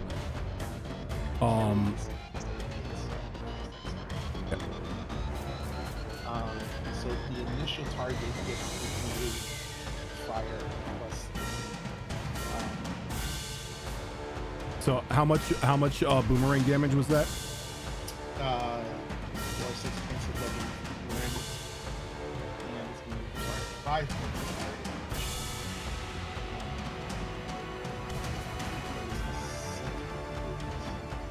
Yeah. Oh no, it is 2d8. Okay. Yeah. So just this stupid reflame bank just has a very weird description. So it's gonna be 6 points of fire damage total. That level is 1. Right. So as the fire damage comes down in contact with him, he kind of gives a soft chuckle as you see like a little barrier of ice form on his skin, and it's going to give him resistance to fire. I don't know that. Right? Yeah. Oh no, you could see that the fire didn't do as necessarily as much as it should have. All right. I will remember that. I'd like to do.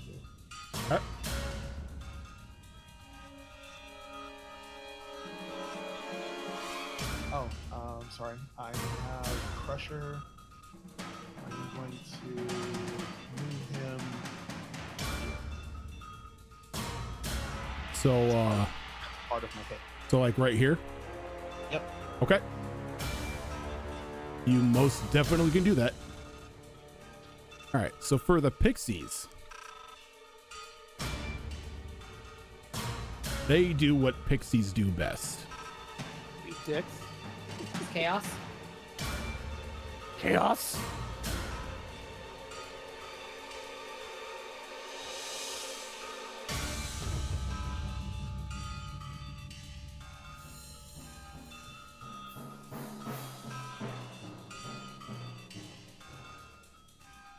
As they all vanish from sight. Yeah, F. Hey, that's not cool, man. Doesn't feel like a good thing. And you all you hear them laughing and fluttering around, but you can't see them.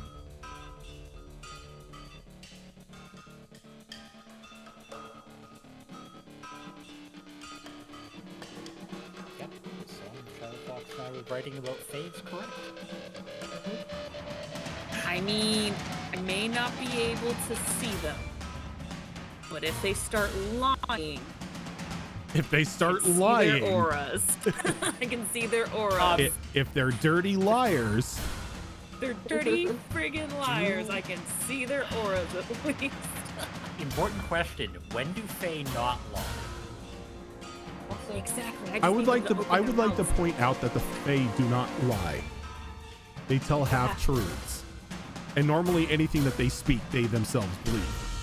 So it's So technically every time not they lying. speak, they're just shaking. They're just like shaking the whole time from like before, where they're like technically true but not. So I'm like, oh god. mannerism. I can't tell. I can't tell.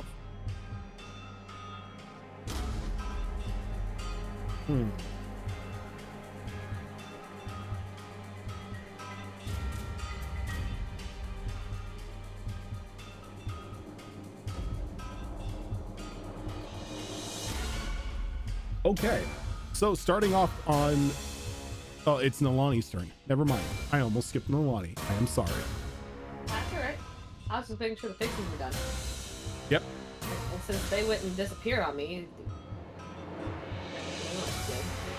I'll just move up here. As I move, I'll use my bonus action to bring the glaive around in a familiar motion now to slice the back of my leg so I can activate Rite of the Storm. I will take 5 points of damage from that. Hefty one. And I have these lightning damage now attached, so the lightning will start arcing just a little bit, sparking off the end of the glaive. As I'll complete the motion by bringing it around and down onto our blue friend here. Already. Shit. That's a 15. 15 will not hit. That's better. That's a 24. That'll hit. 25. I can math.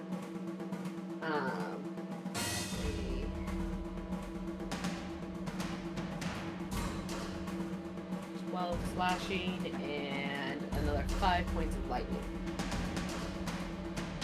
You said 5 lightning? Yep. Huh. Anything else? Nope, that's it. That's my turn. Okay. So the big dragon. At this point in time, I need everybody to give me wisdom saving throws. Now can I counter spell? Nope, because it's not casting a spell.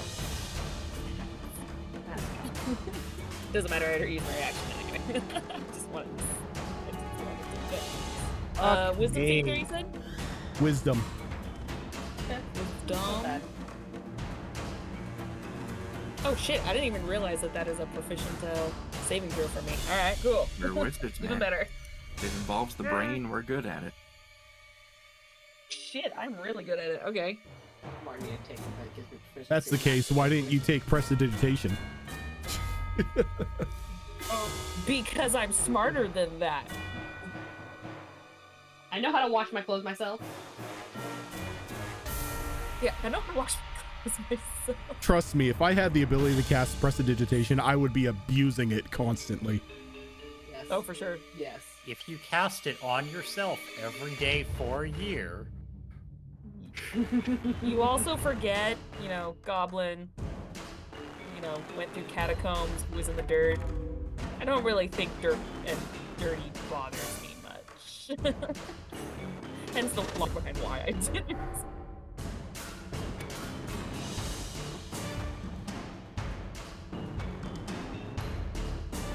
Okay. So, starting with Yuriko. 11. All right. I need to get some thingies here. Give me a second.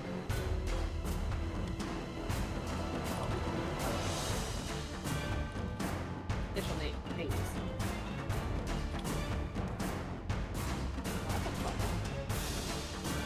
Mia. 19. 19. You are fine. Nalani. 18. 18. You are fine. Alistair. 30. What? You cut off. 13. 13.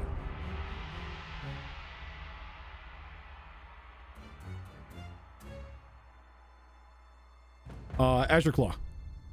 14. 14.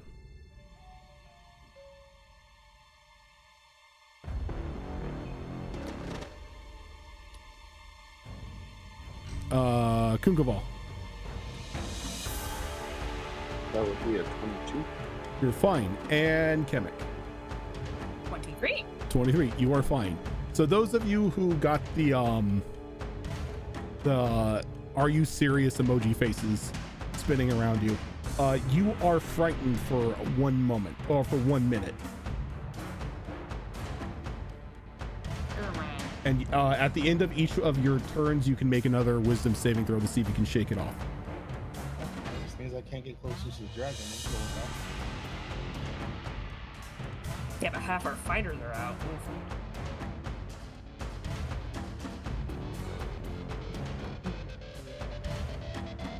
Surprisingly, the two people with horrible wisdom stats made it.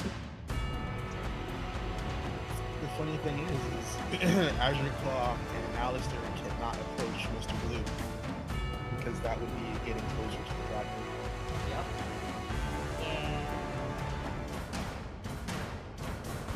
And the dragon is going to take a couple steps back and calls out to Nalani.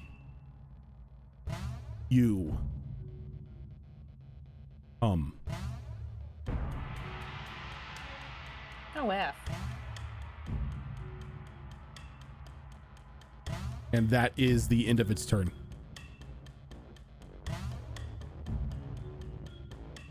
Azure Claw. Yes.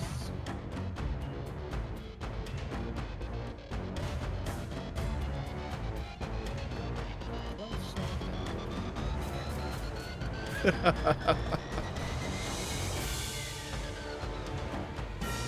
forget disadvantage on ability check and attack rolls if you can see the dragon. Isn't that against the dragon or anything? Nope, it's just if the source of fear is Within line of sight. within line of sight.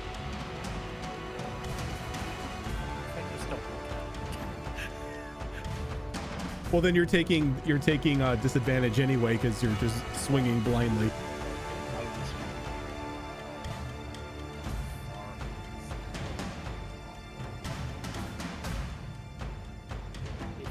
as long as I'm within 50.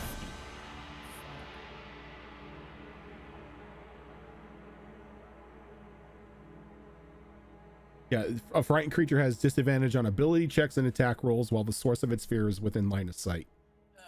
It's end of turn. I get to re-roll that, Yep. right? End of turn, you get to re-roll the wisdom save. Well, you know what? I'm still making. Still throwing a javelin at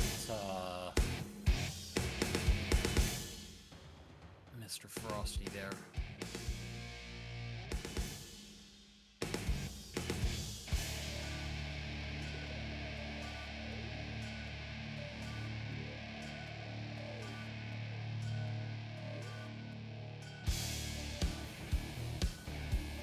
That's still not bad.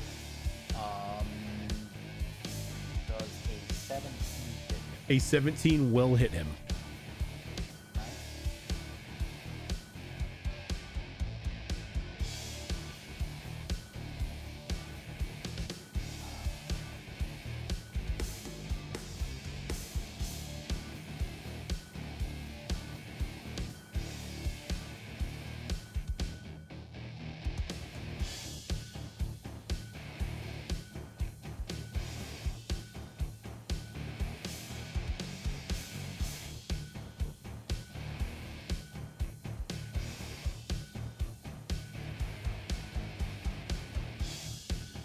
Something here.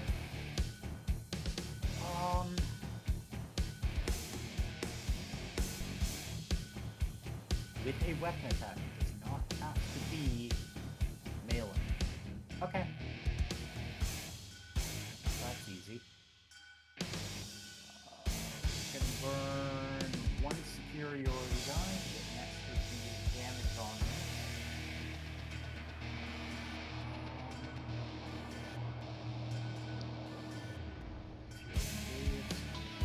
Use maneuvering attack.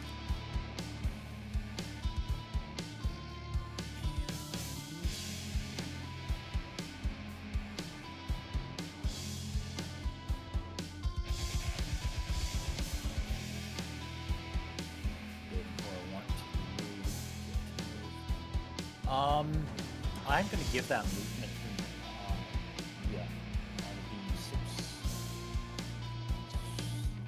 9 damage. Steel one. Javelin 1. 9 damage for Javelin 1. Yep.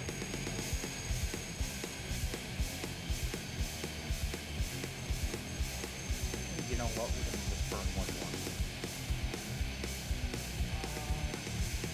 Probably not gonna get that as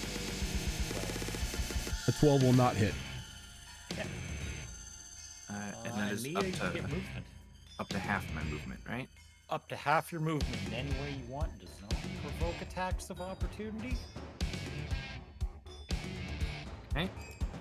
I have a movement. That's why I can't move. Figured that might be useful to you. Yeah, I'm gonna go ahead and use all 15 feet of that. Move right up to here. Okay.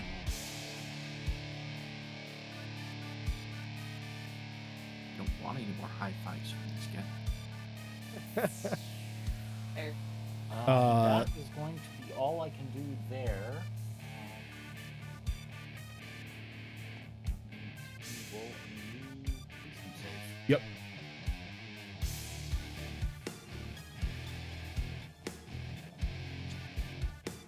Nope, that's not going to pass. That is lower than last time. What'd you get? 2. 2? Yep, that won't work. Al. Can you read off fear again for me? So when you are frightened, you have disadvantage on ability checks and attack rolls while the source of the fear is within line of sight. You cannot willingly move closer towards the source of the fear.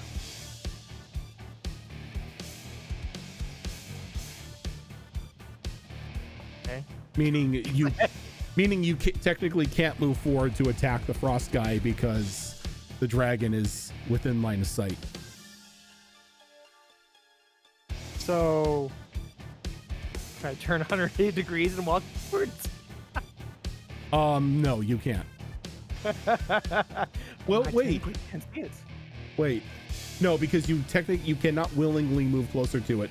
So even if you were to turn 360 degrees and walk away, you would still technically know that it's there.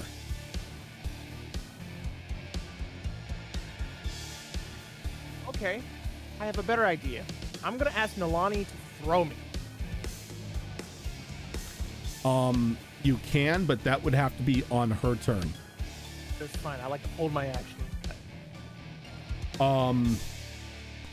See, technically, it's near the bottom of the initiative, so you're not going to be able to hold your action for next round. Well, shit. Can I at least break this? Delay your turn until after me. Okay. I'm gonna delay my turn. You can delay your turn. I can do that. Okay. So, Kuhn. All right. So, I am going to start off with. You guys have seen it before. Channel Divinity, Twilight Sanctuary.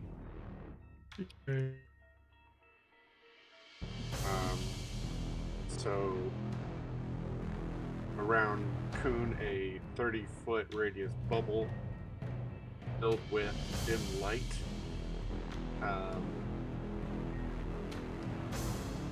Surrounds him, and then at the same time, energy, and at the same time, he's going to use bonus action and a wild shape charge to do starting form Chalice.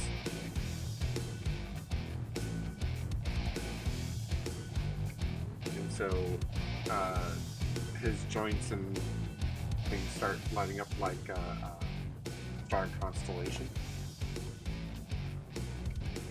It's kind of floating above the ground just a little bit. That's going to be my turn. Okay. Alistair, Yeah, hi. it's your turn again. Oh. Cool. Wasn't expecting this. Yeah, because you're at the bottom of the initiative. Kunkaval went back to delayed his turn till the end. and then went back to you.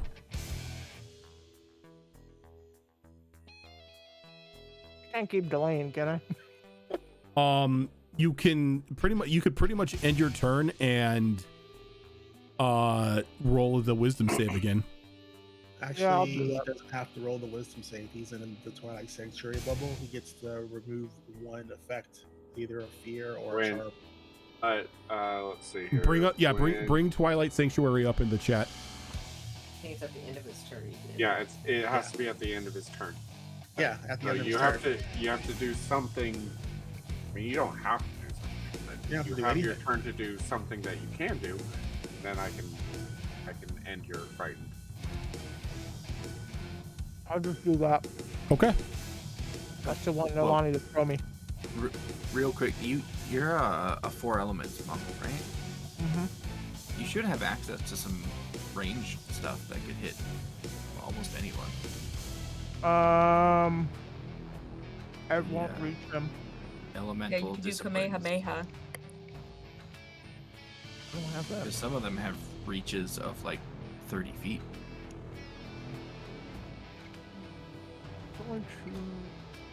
You got stuff.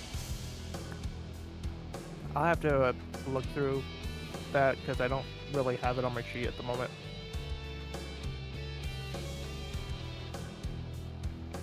All right. So are you just ending your turn?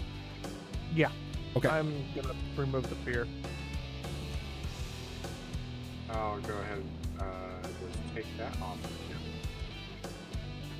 Okay. Top of the initiative with Mia.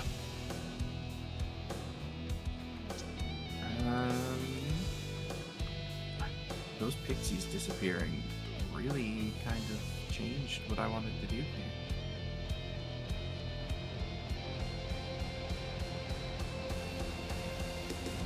Oh, seeing as Nolani got that +2 to AC from Hemic, even though the duration on the +1 is still up, I think I'm going to use my bonus action. Another side of the tetrahedron fades away, and we'll put a positive effect on to Yuriko. So, Azern, if you want to roll a d4.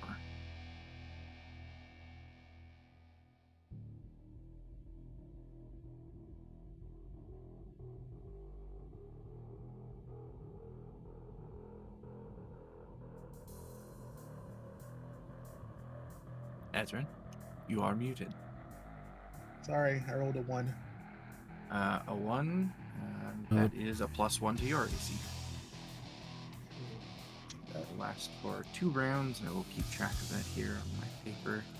And we have 2 uses of the tetrahedron left before it fades away completely. Give me one moment. Well, keep going. I'm just saying before.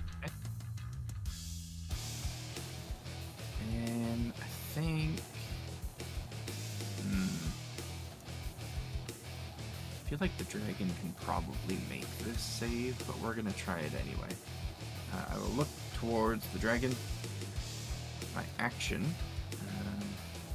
I'll call out to it as I'm casting this spell. I'm sorry, this is not like any sort of direct hostility towards you. It's just we're in a fight. I still hope we can have a conversation after this. I am so sorry, and I cast grip on it. The dragon to make a Constitution saving throw. A Constitution saving throw for the dagger. Yeah, I can most definitely do that. and this is just being cast at first level. That's 26. 26. That is a save, so its movement will be unaffected, and it is only going to take half of this damage. Okay.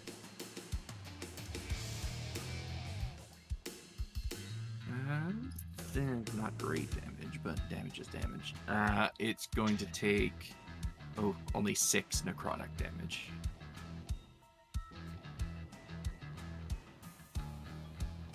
It kind of looks at you and shakes its head. Then I must apologize for this as well. And it raises its claw and points towards you. As you just see this like sphere of prismatic light forming. and it's going to cast Prismatic Spray. As retribution? Yeah, as a legendary action. Oh, my duato.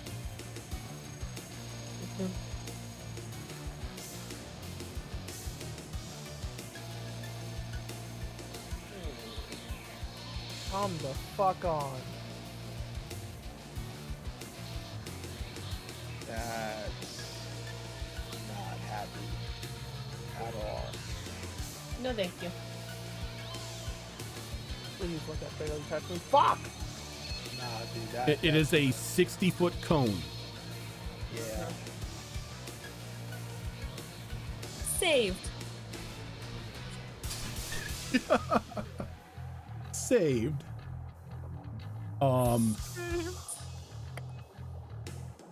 So with the spell, it is a dexterity save for all inside of it.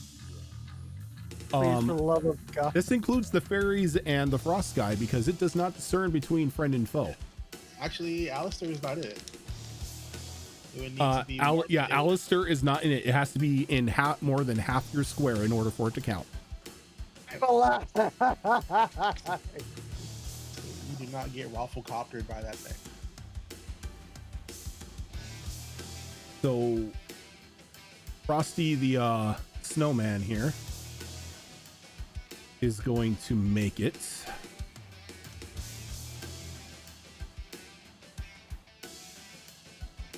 I need to see what effect he's going to take here. Okay, so he doesn't take any damage from that as he got blue. He is immune to cold, so he's fine. The fairies, on the other hand, fail. And they are affected by lightning damage. That being said, fairies are not immune to lightning.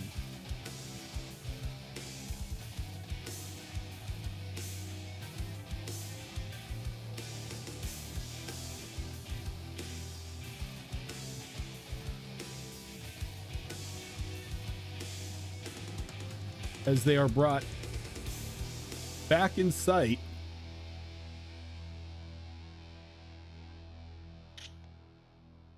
Would it bring them in sight though? They just took damage. yep, because they died. Oh, They popped popcorn. that'll break their spell. Yeah, you would be Do we just see glitter everywhere? you would be surprised how fast death ruins concentration.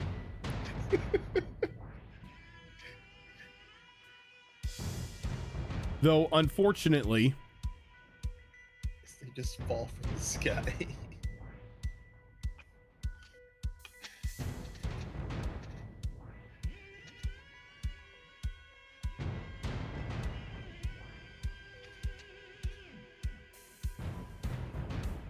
the pigs are also fried. Oh, the fucking farmers. Oh, yeah. We didn't have markers for them. We didn't know where they were. Well, those were pigs. That's what they were. I see Top-down it view now. of pigs. Yeah, I see it now. I've been trying to figure out what the bombs were on the map. Those. Oh, okay, I got you. Erogen, I have a question, much like Magic the Gathering counter. Like the stack? Like the stack. So, my Twilight Sanctuary gives me options at the end of every person's turn within the range of Twilight Sanctuary. Mm-hmm. A legendary action is also at the end of somebody's turn, in this case, Mia's, correct? Let's see. Using from the option, one legendary action can be used at a time only at the end of another creature's turn. Correct. Okay. So technically, they would go off at the same time. Okay. So I wanted to give Mia temporary hit points at the end of her turn. Okay. Can I do that now? Yes, you can. So 11. So 11 temp HP. That's probably a good thing. Yeah, I feel like I'm gonna need that. All right. So Mia, what did you get for your dex save? A 16? Ooh. All right, that is not going to save. Is that a good? Ooh, No, that's that is good. not Ooh, going to okay. save. So Mia, 6. You are going to be hit with the indigo light, which means you are restrained. So the way this works is that you have to make a Constitution saving throw at the end of each of your turns. If you succeed 3 times, the spell ends. If you fail 3 times, it permanently turns you to stone, and you are subject to Oh. the petrified condition. Oh, it's that one. It's okay. Yeah, it's that. Okay, my con's not bad. So let me get the I think I have a petrified one. I do have a petrified, but I'm going to put paralysis on you for right now because you are technically not petrified just yet.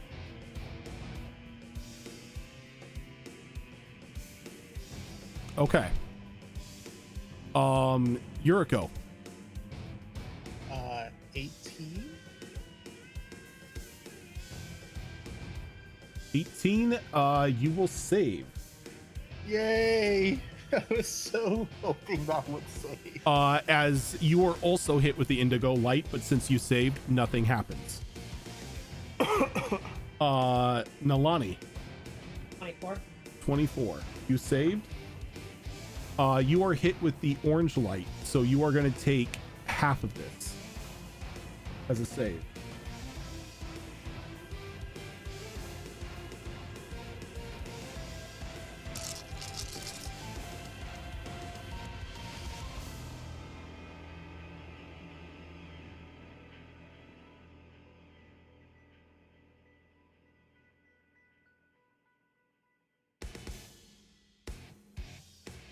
You are going to take 17 points of acid damage.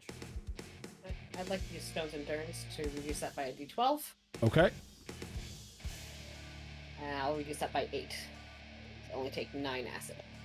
Perfect. Yeah, if you didn't save, it was going to be 35 points of acid damage. Ooh. Because each one of the failed saves, when it comes to the damage, is 10d6. Wow. That's painful.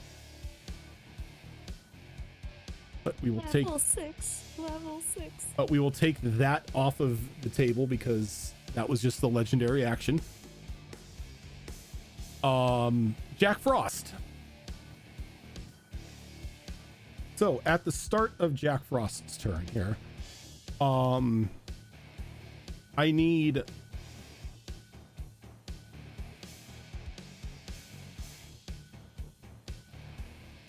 Mia, Yuriko, Nalani, Alistair, and Azure Claw to give me Constitution saving throw Why you do this? because I am evil. Oh, thank God! Finally, a good save.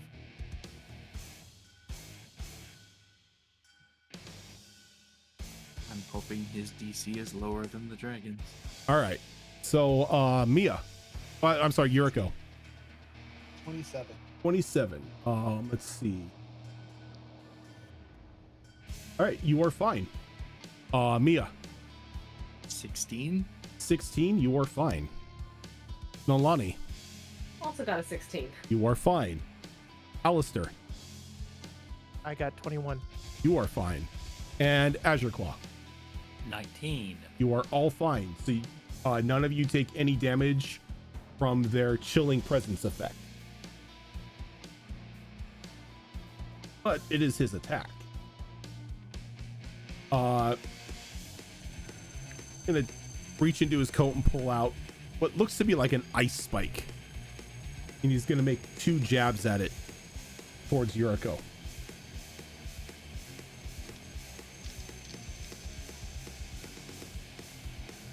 I don't think a 15 hits. Oh, my AC is currently 18 with the +1. So dirty 20. That will hit. You'll get hit once. All right, so you're gonna take. Actually, no. If that hits, I'm gonna burn. Use of my shield ring, so that will take my AC from an 18 to a 23. Perfect. And that lasts until the end of this, until the start of your turn, right? Or the end of your turn. I think it's the end of my turn. Okay. So that will. But I lose my reaction for the round. Yep.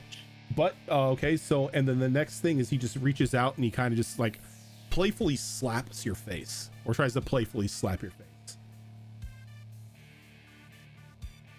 26. Yeah, there's nothing I can do. Okay. Not a playful slap, sir. So you're gonna take 7 points of cold damage, Ow. Okay. and then another weird. Then another 5 points of damage. And then I need a Constitution saving throw from you.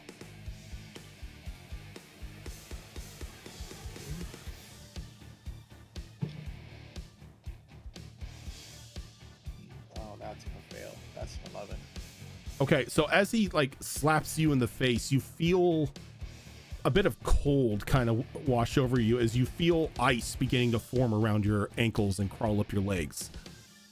It's not really setting you in place, but at this point in time, you are starting to freeze, and you have disadvantage on weapon attack rolls or ability checks that use strength or dexterity.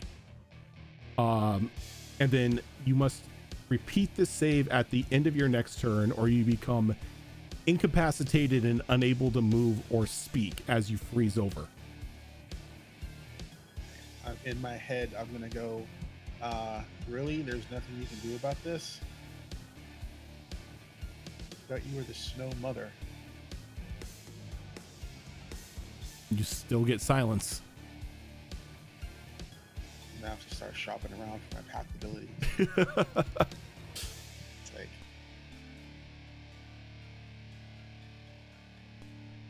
Chemic.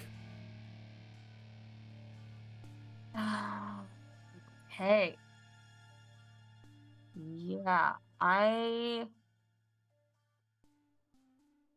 not gonna fuck with the dragons. I'm gonna go after Blue Boy.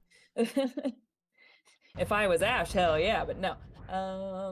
So instead, I am going to do, where is it? I just had it. Yeah, 60 feet. So I'm gonna go ahead and pull out the werewolf bone that I obtained, the rib bone, and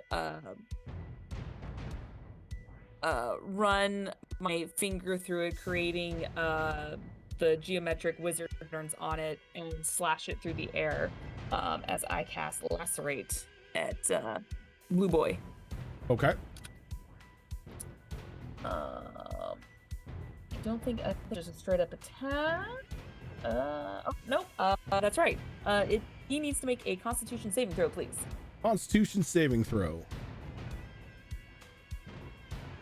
That is going to be a 17. I should probably look at my DC chart. Probably. Okay, fine. Fine. Fine. Won't bleed out, but he still takes damage.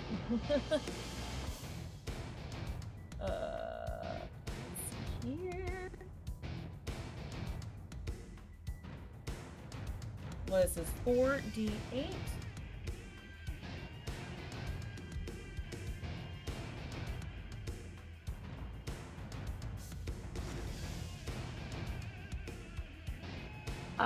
Okay, so since he saved half of 19, oh god, what's that? 9? So 9 slashing damage. Yep.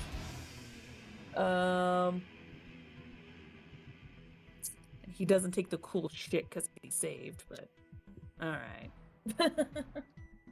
We'll do that. And then, let's see here. You know what? That is actually all I am going to do, because I want. Actually, do I have to touch this? I don't have to touch. Okay.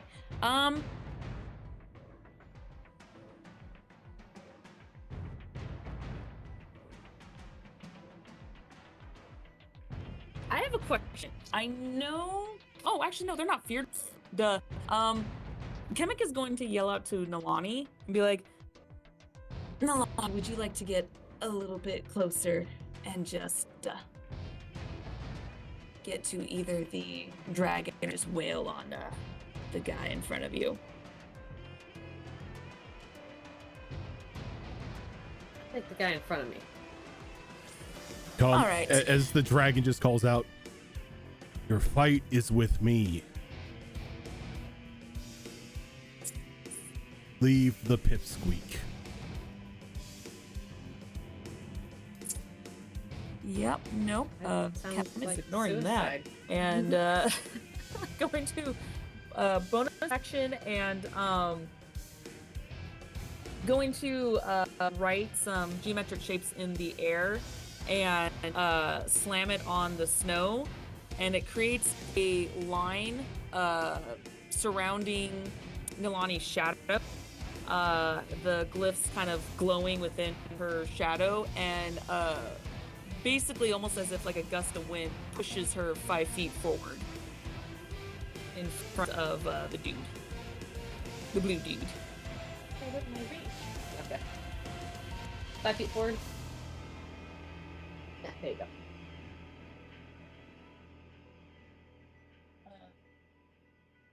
Yep. Just a friendly little push. And yep, that's my turn. Okay. Then we go And, to Kemek's turn. I will give them 12 temporary HP. okay. Yuriko.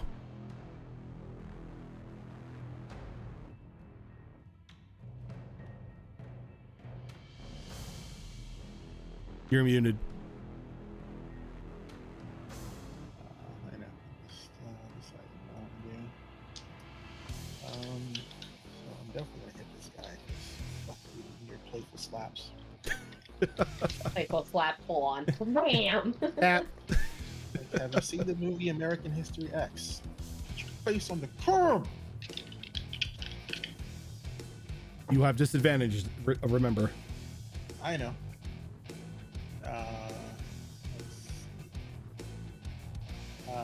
This is 18 hit. An 18 will hit.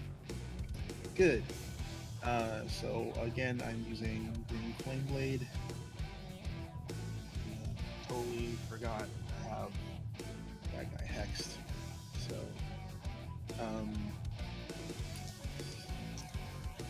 but I'm not going to use my Maddening Hex because I need my bonus action. Tired of this guy's bullshit.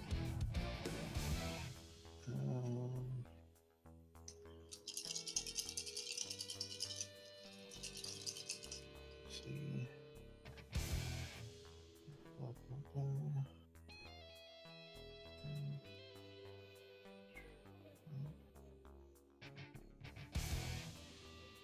Hit a creature, so I did.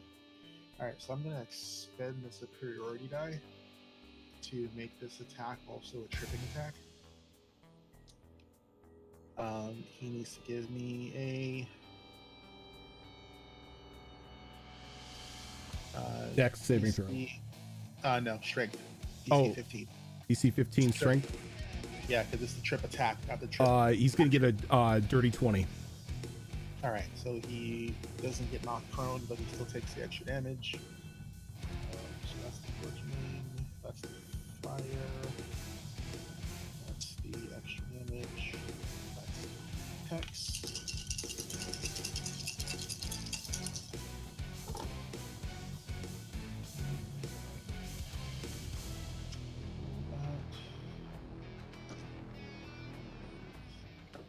There we go.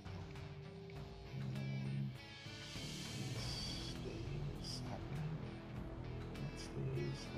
So he's going to take 2 necrotic from the hex. He's going to take 5 fire from the green blade flame. And 15 bludgeoning, 20 physical attack. Okay. As soon as the fire hits him, you see that frost kind of covering him again, eating some of the fire damage. I'm going to use my bonus action to use bonus action, right?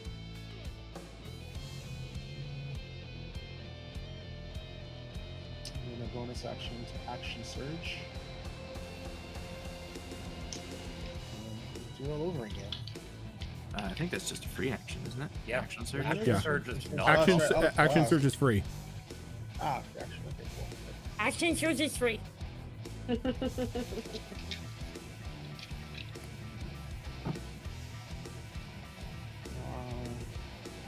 probably gonna miss. 15. 15 will miss. Alright.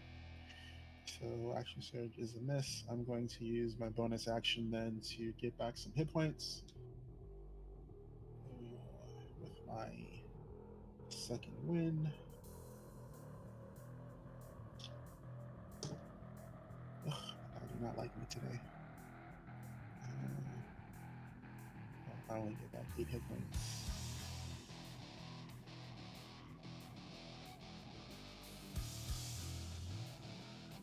And I'm going to lose my fear effect from that stupid dragon. Oh yeah, because of Coon's thing. Okay. Can I get another saving throw from you? The Constitution saving throw.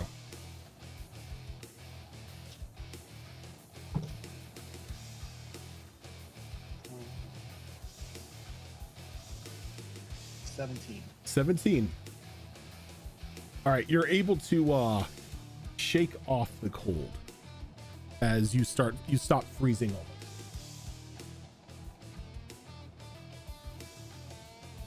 Right. That is everything I can does. Okay.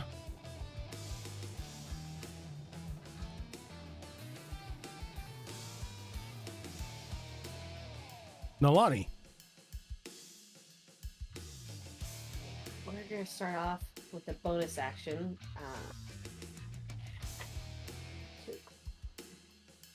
Milani's going to basically reach out and a bit of the blood that's coming off this guy from him being smacked around a little bit now is going to kind of darken and seep back into him as I'm going to use a blood magic to give him the Curse of the Blood Agony.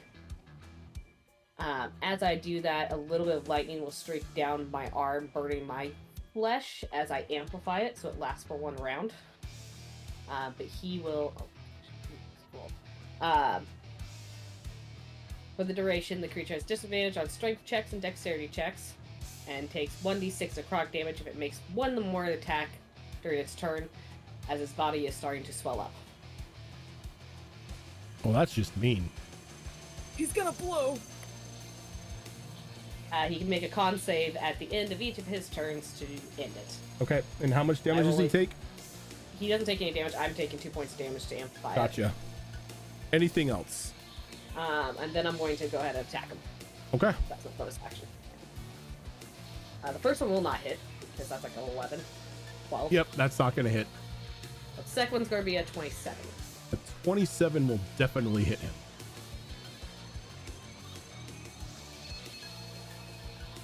Damn, that's really shit damage. Fine. Going to be 6 slashing damage and 2 lightning damage as I rolled a 1 and a 2 on my die.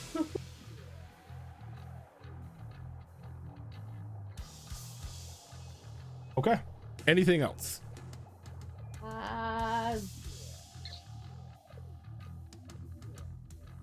I will maneuver around him so that I'm over on this side. Okay. Yeah, that's good. The dragon kind of watches Nalani striking the frost man and just shakes its head. Fine. What happens next is on your cowardice. as it comes to land in front of Mia.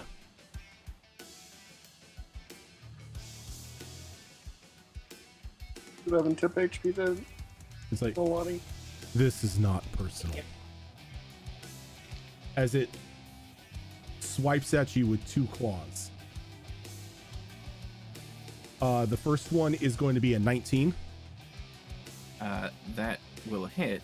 However, I will quickly respond, and neither is this. And I will use a reaction to cast a 3rd level spell called Suspend. And this dragon and myself are immediately frozen in place. Let's see.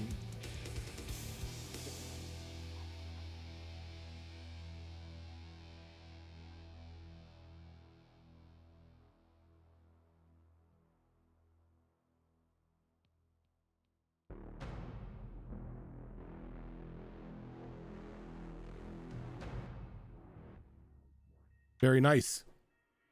Since it is unbreakable, I take it that means it cannot be countered. Right, yeah. So counter spell if would not take effect on this? That would be your call. I mean, it's really kind of about how the DM treats things that are triggered simultaneously. Yeah, because I would think that a counter spell would still be able to work, only because it is a spell and it's a reaction. Yeah, so it still takes like a couple seconds for it to be cast. So in that time, I would think something could try to counterspell. Yeah. Okay, yeah. So in that point, Frosty over here is going to cast counter spell. It's like no cheating. Kamek. Counterspell the counterspell. What's that? I would like to counterspell the counterspell. I was already ahead of you, Mia. Okay. Blue magic wars out here. I know, right? We get it. You use a blue deck. Blue deck versus blue deck. we'll see you. We'll see you in 3 hours. So, Because do it's you? a 3rd level? It- Ah! Yep. Okay, so you counterspell the Frost Guy's counterspell, which kicks off the suspend animation, freezing both Mia and Dragon in place. Do you still take damage from the attack that hits you? I do not.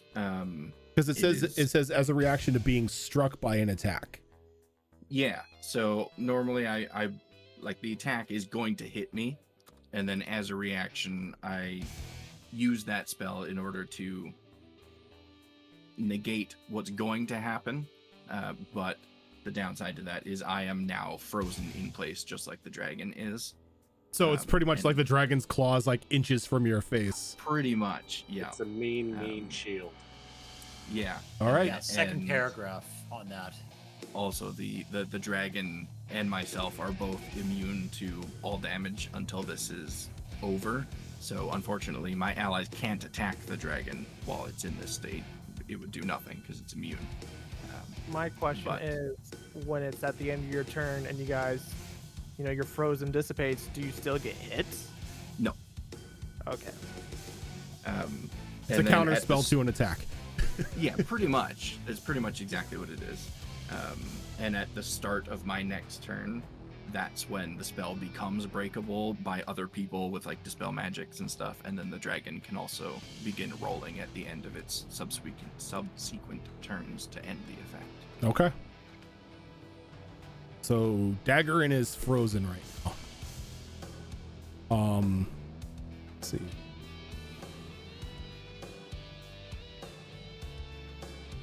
So the effect is unbreakable until the start of your next turn, after which the target must make a wisdom saving throw at the end of each of their turns, ending the effect on success. Now, if it ends its effect, does it end your effect as well? Does it break the entirety of the spell? Yeah, it basically breaks the whole spell. Okay. So, Azure Claw. Oh. I'm going to throw another pair of javelins at Frosty Boy.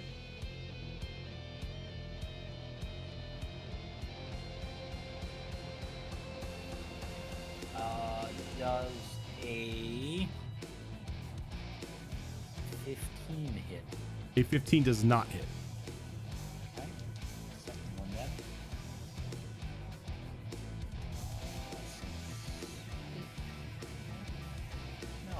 No, I refuse. Refuse what?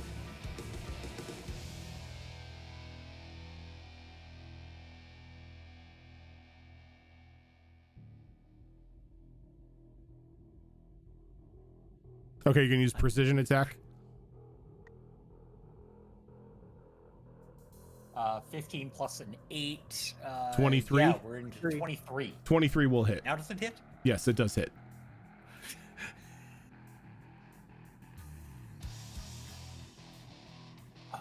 Can I use 2 superiority dice on the same attack? On I think you different can. Abilities? Superiority stuff is usually just limited to how many dice you have. Yeah. Okay, well, we're going to burn a maneuvering attack with that as well. It's for D8 damage on there.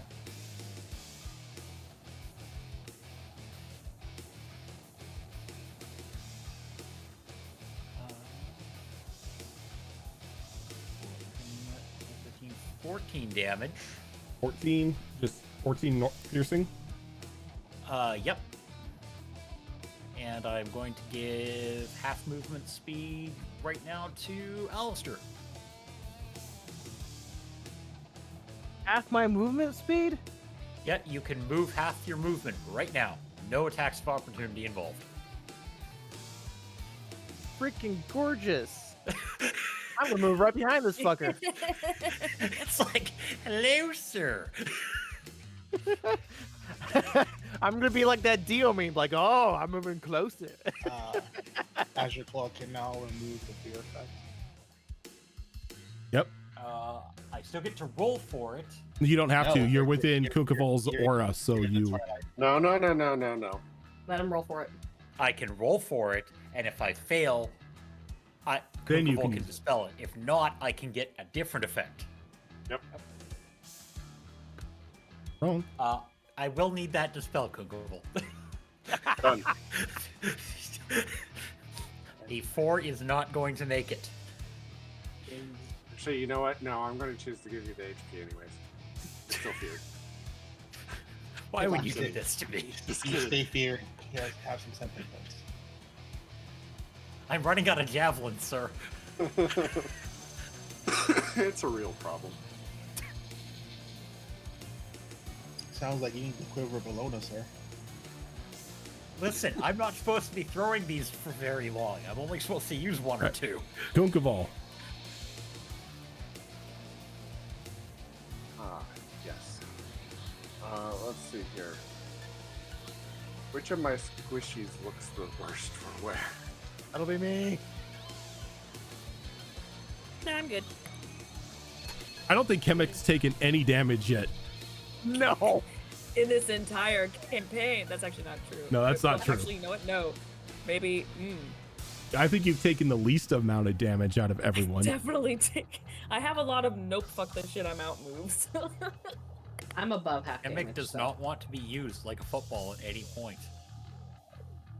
No. When you're squishy, you have to be extra careful. Complete opposite of Ash, where I'm just like, go in head first. Nope. Ash, did you punch the dragon? Yes. Yes, and Kemek, did you punch the dragon? Fuck no, I was 50 miles away. But I watched it happen. But I watched it happen in slow-mo. Popcorn and all. As I was moving 50 feet away. Well, let's see here. So, this may seem a little odd. I'm gonna do it anyways.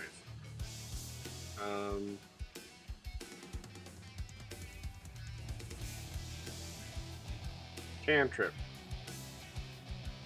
Toll the dead on Blue Dude. Definitely gonna do it because he's definitely been hurt.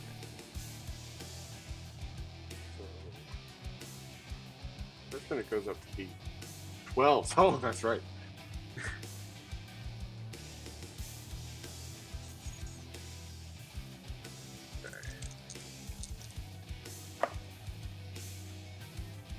I need a actually first I need a wisdom save from him. Alrighty. That is going to be a 15 wisdom save. I don't think that saves. I mean, it was close, but no, it doesn't. So that's going to be 18 points of necrotic damage to him. Ow.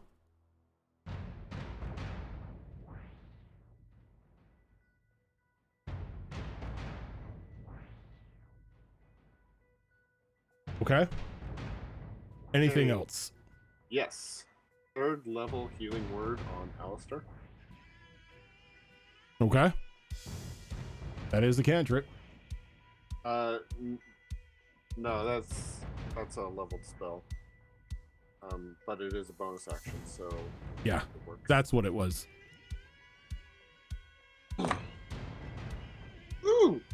2, 3s, and 4. So that's 10 plus 5, 15 HP.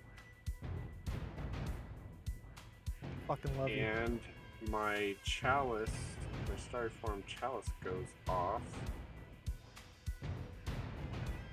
Which allows me to hit somebody within 30 feet of me with a D8 plus 5.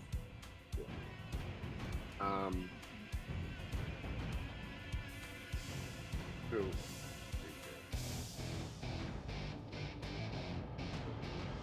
Also, how are you doing now? How do you look I now? am Like, 34 HP out of 54. I'll throw it at you. Max. That's 13 HP. I feel the power. And I will end my turn giving myself... Nope, my temp HP from before still is better than that. All right. It don't stack. Alistair. Al isn't very happy with all the bullshit that's been going around. Bullshit, I'm not- Faye? Nah.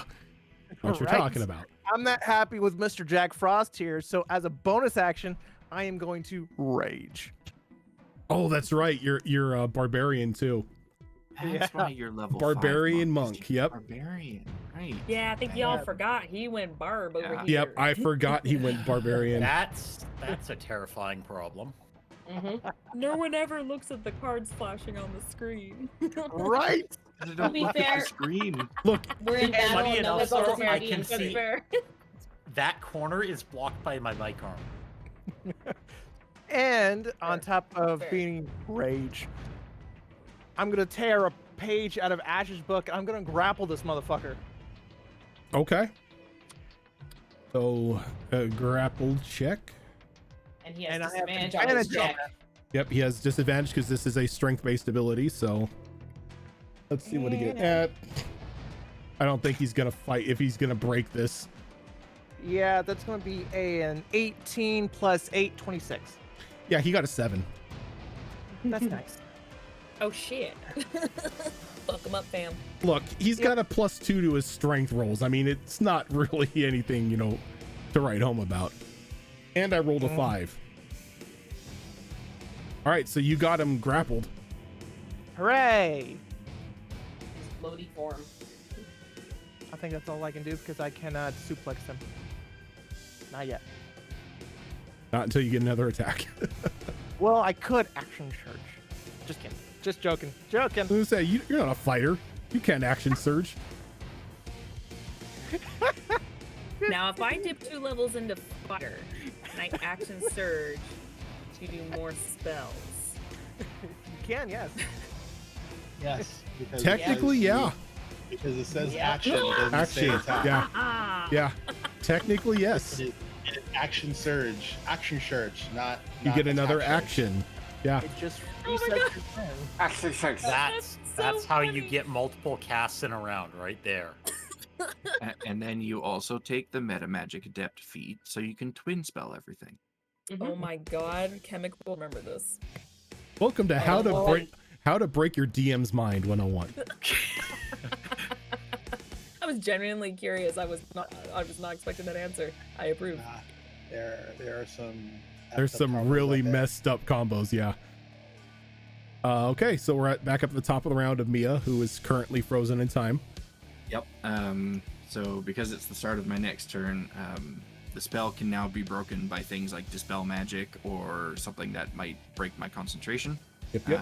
But I will continue to concentrate on it, so for the time being, And we're still frozen. Since you are frozen in time, the saving throw effects do not take place. So Yeah, it's all basically put on pause until the spell is broken. Wait, hold on. Alistair ended his turn, right? Yeah. So if you have less than 7 temporary HP, you can give yourself 7 temporary HP. Otherwise, it doesn't stack. Cool. Then is Mia ending her turn? Yeah, but she can't be affected. she can't be affected by anything. It's not a damaging That, ability. no Yeah, that abilities was- can affect. It's you're frozen in time.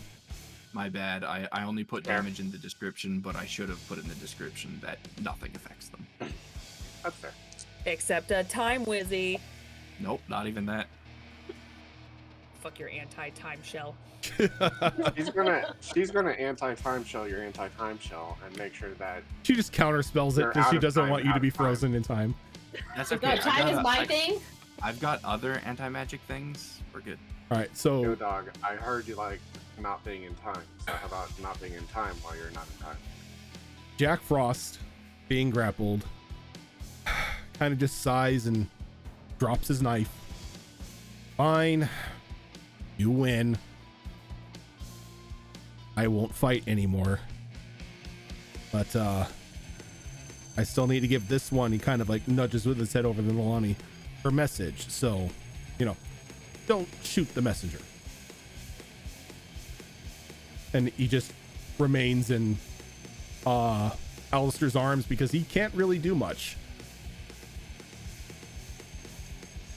Kemek.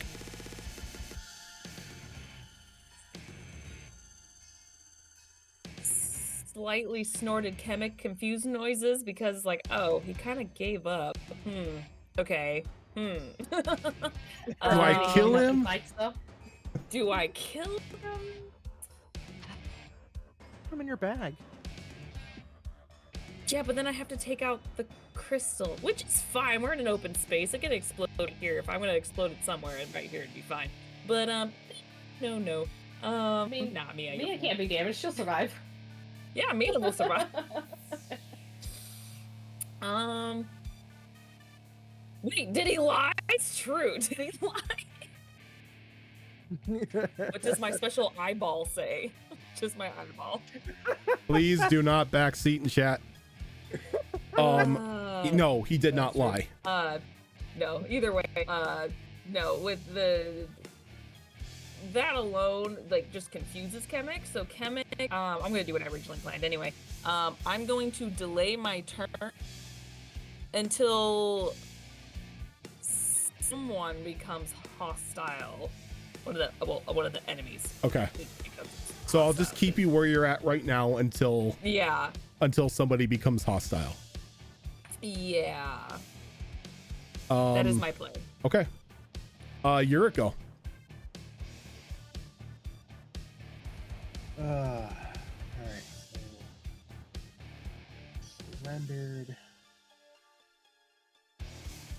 Fine.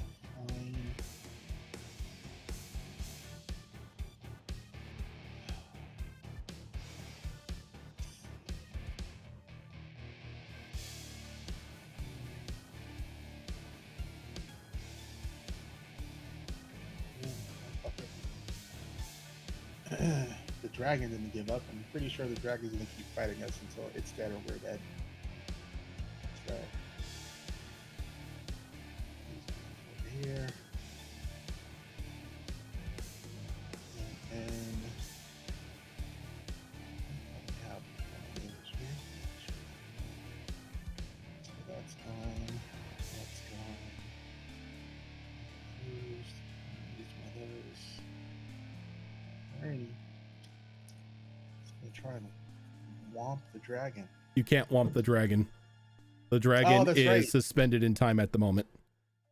she doesn't know that, so she will take a swing at it anyway. And There's a visual aspect to it because we're shifting between a bunch of planes like all simultaneously, so it's like looking at a staticky TV screen almost. she doesn't know that. I mean, she just goes like, "There's a weird magic effect on him." And you just swing and just thunk. That's about it. Yeah, she swings and nothing happens. She's just like, "That's weird." And end of her turn. Nolani. Wait, I have one job. And I One forgot job the- on the ship. Yuriko, if Yuriko you is have- out of your I'm aura. outside. Never mind. I don't have a job. And I forgot that the blue dude needs to make a con save to see if he ends the curse. That is going to be a Constitution save of 25. Oh yeah, he ends the curse. So he's Okay. no longer cursed. He's no longer all bloated and achy. Aww.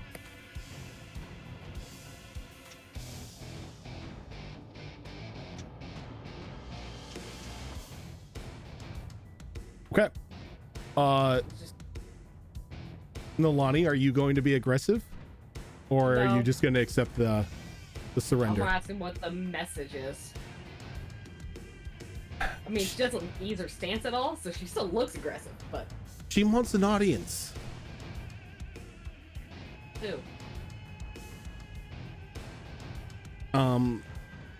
Her. I know a lot of her, so you're gonna have to be more specific.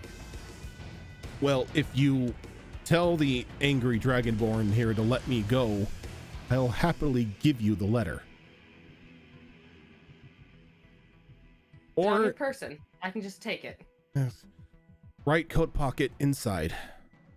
Or more, take the letter. Okay. You take the letter and it's addressed to you. And when you open it up, there's a small map drawn on the inside of it. It says, "If you want the truth, come here." Can I tell who it's from? You get a feeling as Okay. exactly who it's from.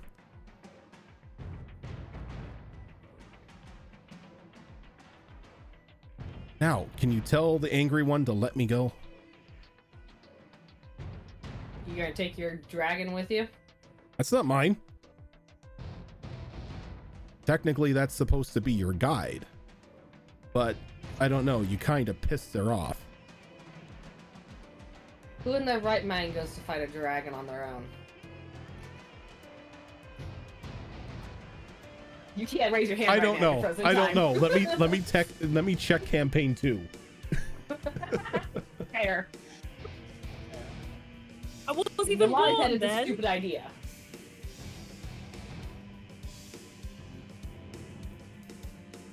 All right, so the dragon can you do a what?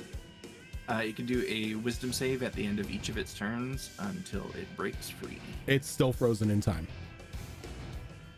So is anybody else going to be doing anything? Because if not, since this lasts for like what you said, like a minute. Yeah, it's only a minute, and I imagine it would so- make it save before. So then. at that point in time, we're just gonna say you're out of combat. Since we're out of combat, I still got this guy, and he said he wants to be let go, so I suplexed him to let him go. Jesus. Roll damage. Okie dokie. Angry Alice. did give- Do he we did- know he we're did give gonna up. be out of He combat? did ask Because- to be let go, so you gotta be very specific. No, I mean Plus with the dragon, because I could Yeah. do a lot of healing in that time. Well, yeah, because it's gonna be a minute, but it's like technically combat has ended. Like Okay. there are no combatants left. So go ahead and give me 2d6 and your strength score for the suplex. Okie dokie. 8 plus 5, 13. So, Alistair kind of sets himself up and just suplexes the guy. and not expecting it, he kind of starts flailing in air, and he just lands on his neck, and there's just this loud snap as he just falls dead. Oh, Alistair. Did we? We just killed the messenger. Genuine question. Did we? I'll heal him. I think he's dead. Not Yuriko just goes, that's not a good sound. That's not a good sound. I'm gonna drop a healing spirit right on top of him. He's dead. He's dead. That's what I He's said. dead. He's dead. Get out. Well, I'm still dropping a healing spirit so everybody else can congo line through it. Oh, it's campaign 2 all over again. Yuriko looks at Alistair and goes, was that really necessary? You could have just let go.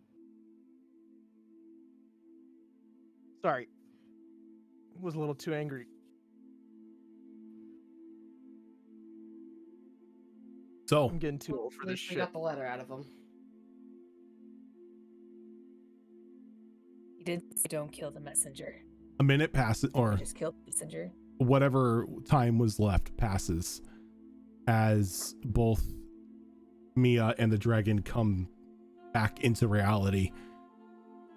And the dragon, looking agitated, snarling at Mia, realizes that everything else is dead, and then the broken neck Faye just laying in the snow. Did he at least deliver the message? Hold up the letter. This one? Yes.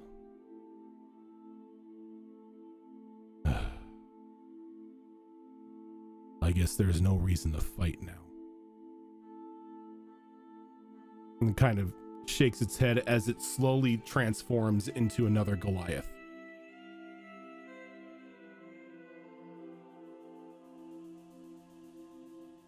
No, I think I'm very still. Watch their reaction.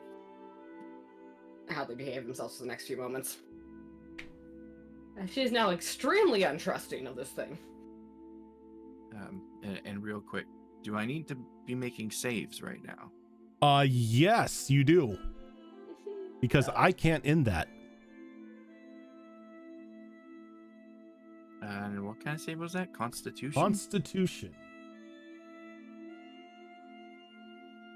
I don't think a 13 is going to go well for me. Nope, that is one failure. So go ahead and give me another one. Is a 14 going to be any better? That's two failures. Oh, come on, Mia. Sorry, what is this for exactly? The petrification. The petrification. Jesus Christ. Can I just go up and remove curse? It's not a curse. Fuck me.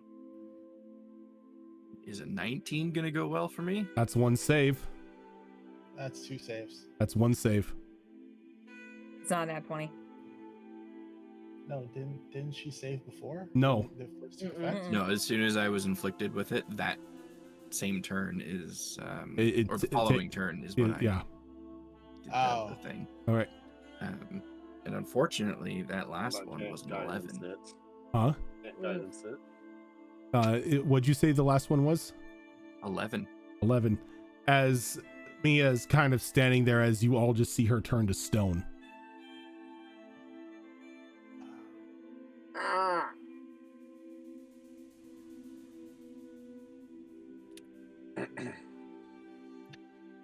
Now you can use your bag. Oh, lordy. Now you can use your bag.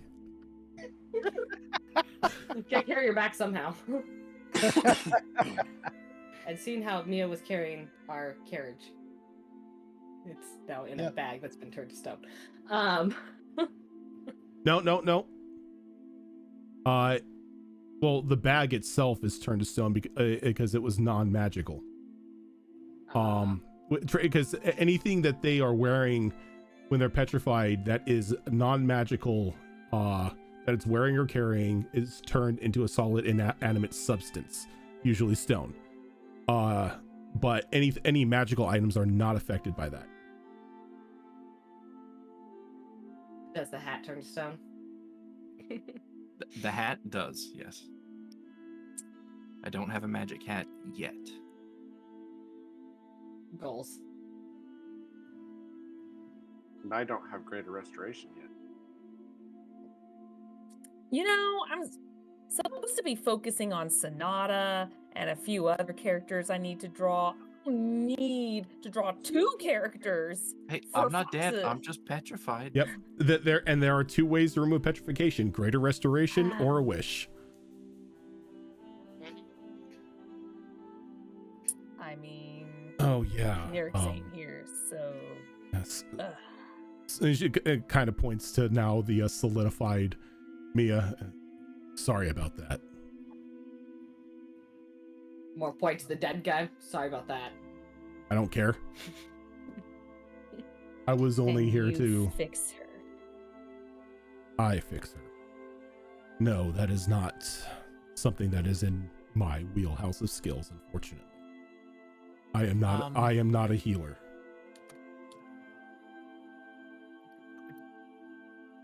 You guys should probably take her back. Chemic, you might be Yes. able to fix.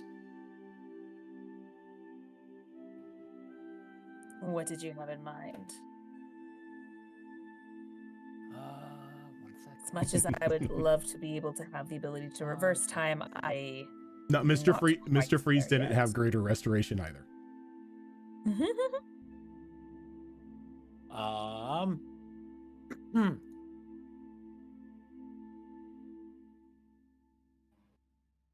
You get remove am curse to going remove all the to curses we come go- across, but none of them are curses. Womp womp. I'm going to Womp kind of look at Chemic for a moment and draw my shiny new sword and tap Chemic on the shoulder with Yep, it, the Jin Blade. It can granting Chemic 1 wish. Oh shit! I forgot about that. Holy shit. If I can turn back time.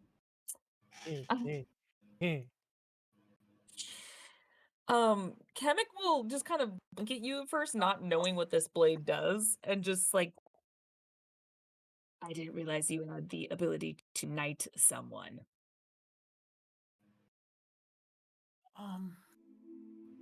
You're not knighted. Have power to make wish come true.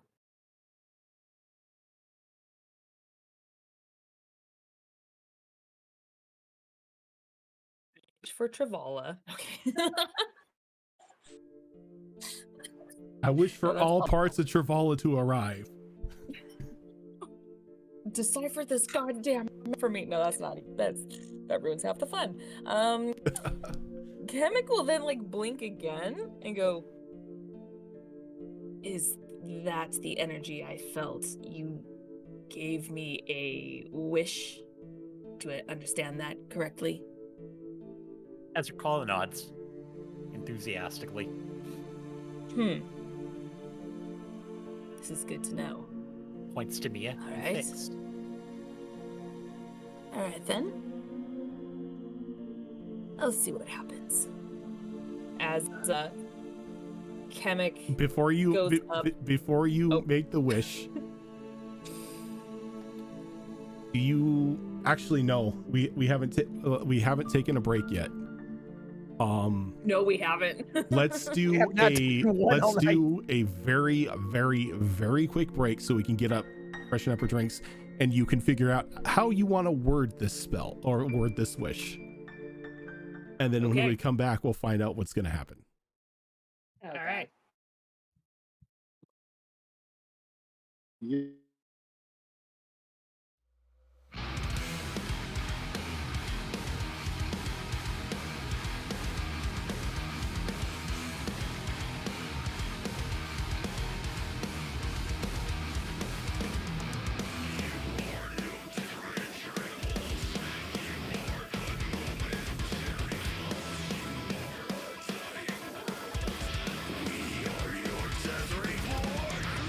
Welcome to your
righty. We are were you? back. Welcome, So Ray. before we kick off again, Mr. Sputnik, thank you very much for that raid. Everyone, welcome on in. Maybe you get to maybe you get to witness a player death tonight. It just all depends on a certain goblin wording their wish right. This is fine. Are you This sure? is fine. Are you sure? Yeah. I am. So Mick walks over to Mia's now petrified body and kind of shakes their head at first, is like, I swear every time you keep getting into trouble and we have to save your ass. All right. And they place their hand on lips of stone and goes, never done this before, but you know, I, Kamek, wish to cast Greater Restoration. Yeah. You wish to cast Greater Restoration? Mm-hmm. What level is Greater Restoration? 5. Do you have any 5th level spell slots? No. That's why I'm using the wish to cast it just this one time on her. I'm not wishing to like have a spell. I'm just wishing to have it cast it on her. So you're okay, but the way that you worded it is that you're wishing for yourself to cast it upon. Fuck. I wish to cast it to cast that specific spell on Mia.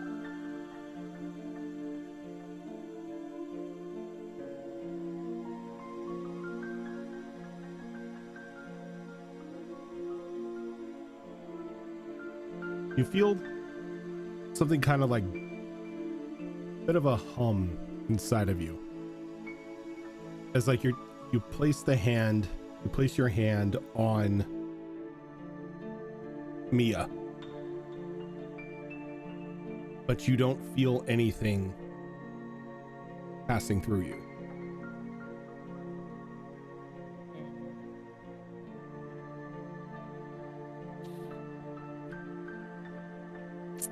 As for probably the first time in your life, you feel weak magically. I don't like this feeling.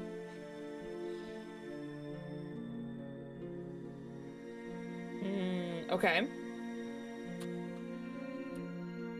Look back at the group from going, let me try something else.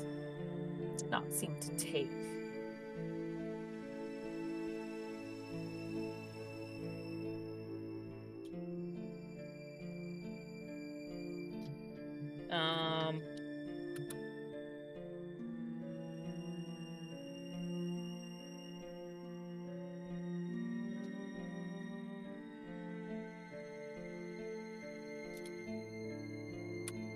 I'm writing it out to make sure that it's. Oh, it works. like don't write it out because you've already used the wish. Oh, I used it? You used it. Well, it was nice knowing you, Mia. Let's get the fuck out of here. I mean, if you guys can get her back to the town, I'm sure you can find a healer. Or at least put it up in one of the rooms until we find a healer. We have means to pay, at least. You said the wagon, because it was magical, it was petrified, correct? It wasn't petrified, but the bag that it's in is petrified. How long did it take us to get here? It didn't take us It didn't take you very long. too terribly long. It didn't take you too terribly long on horseback. Okay. Well, not a horseback, on a carriage ride. Yeah. So we could walk back. It may take us the rest of the day, but we probably could walk back. Someone's gonna have to We got mini fighters, someone can Yeah. carry her. Yep. You got a couple people here that can carry Mia. I Someone has to carry a lawn ornament. Yep. Oh, by the Yeah. way, her weight is doubled because she's a stone now. I think she was that heavy to begin with, which is Upside, good. we can put her in the front yard until we're able to fix this. Aww. A lawn ornament. So maybe we have a lawn angel. Decorator for different holidays. I'm good at decorating. I made a win. Well then. I suppose it's time to haul her back once we've settled business here, as Kemek looks over at Nalani.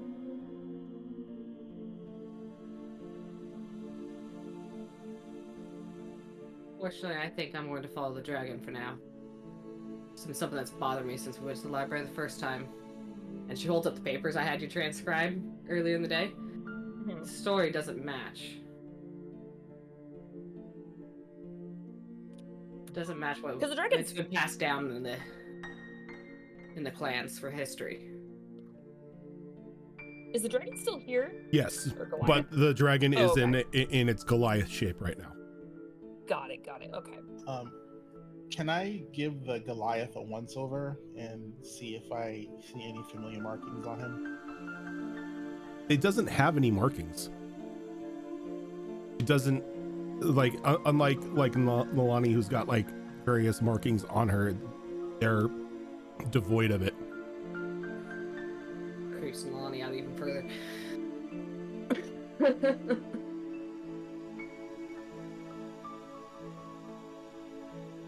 I will warn you, and I'll look over the dragon. The last group of people thought they could corner me and pin me down did not end well for them. I have no intent to corner or pin you down. I'm simply here as a hired guide. I've been paid, so you have my service. That one was supposed to come with us as well, but he decided he wanted to partake in the fun. Speaking of which, Kemek, you might as well see if this guy has anything you guys can use. All right. As Milani is pointedly not touching it. Looks like magic, it smells like magic, I want nothing to do with it. He just doesn't like dead bodies. At all. And then you got Kemek, who just like clambers all over him and like digs in their pockets and tries to That's why talk we to work him. together well. Tries to talk to him. What's all here, or what's all magic or played before? Well, just on him or everything else as well. Everything. Well, there are 6 pigs dead. There are how many of them? There are 5 fried pixies. And then there is the frost fae as well.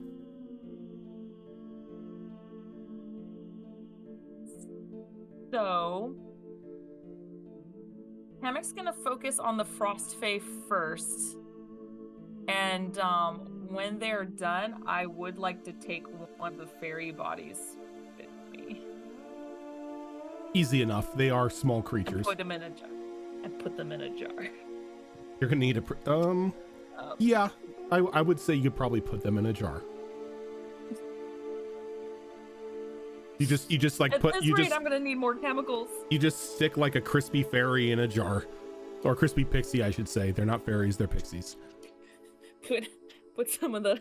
I'm gonna have to get more material when we get back. I put some of the more the chemical substance in there so it preserves the burnt body and be like, all right.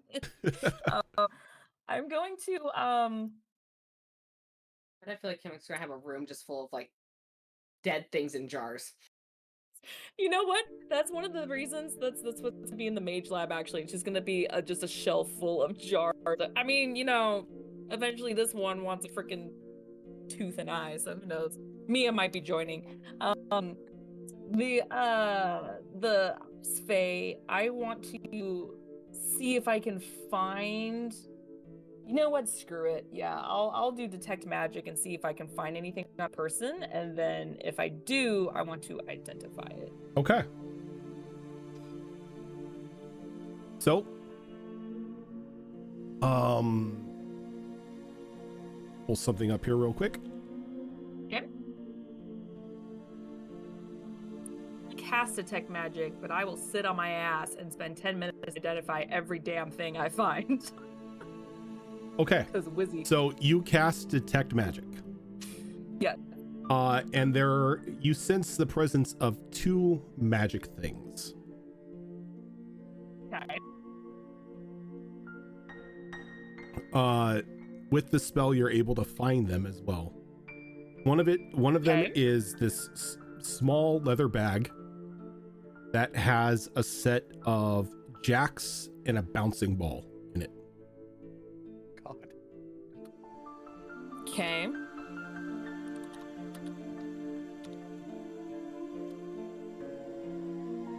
Okay. And the other one? I already know the reaction to this, but the other one is Okay. a small deck of cards. Fuck. There we go. I know we get scared, but they're not a whole At deck. I least- know we get scared, but Stop giving us that fucking deck, Never. please. all right. I'm gonna sit for 20 minutes to identify each one. Okay, because I will say that both of these have the divination school of magic on them. Ooh. Ooh, could be Taroka cards. Okay.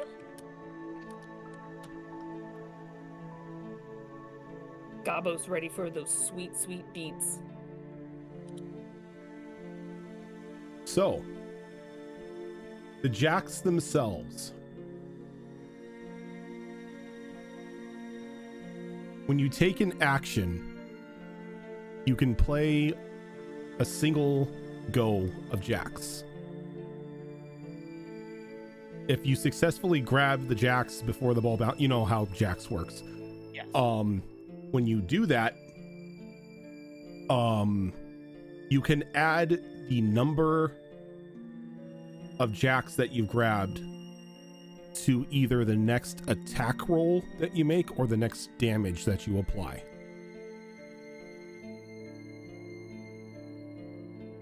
And I imagine the roll is it like a dex roll, just straight dex, or is there a particular roll you have to do to see how many you grab, or is it just like a straight D6? It will, it will be a dex roll, and then based off the dex roll will be how many that you grab.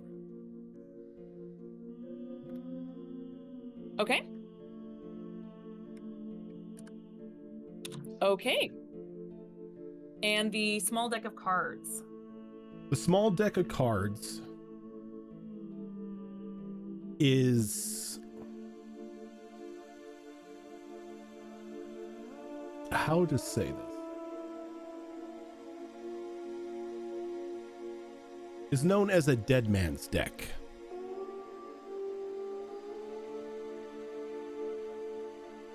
Cool. Cool. When you use these cards,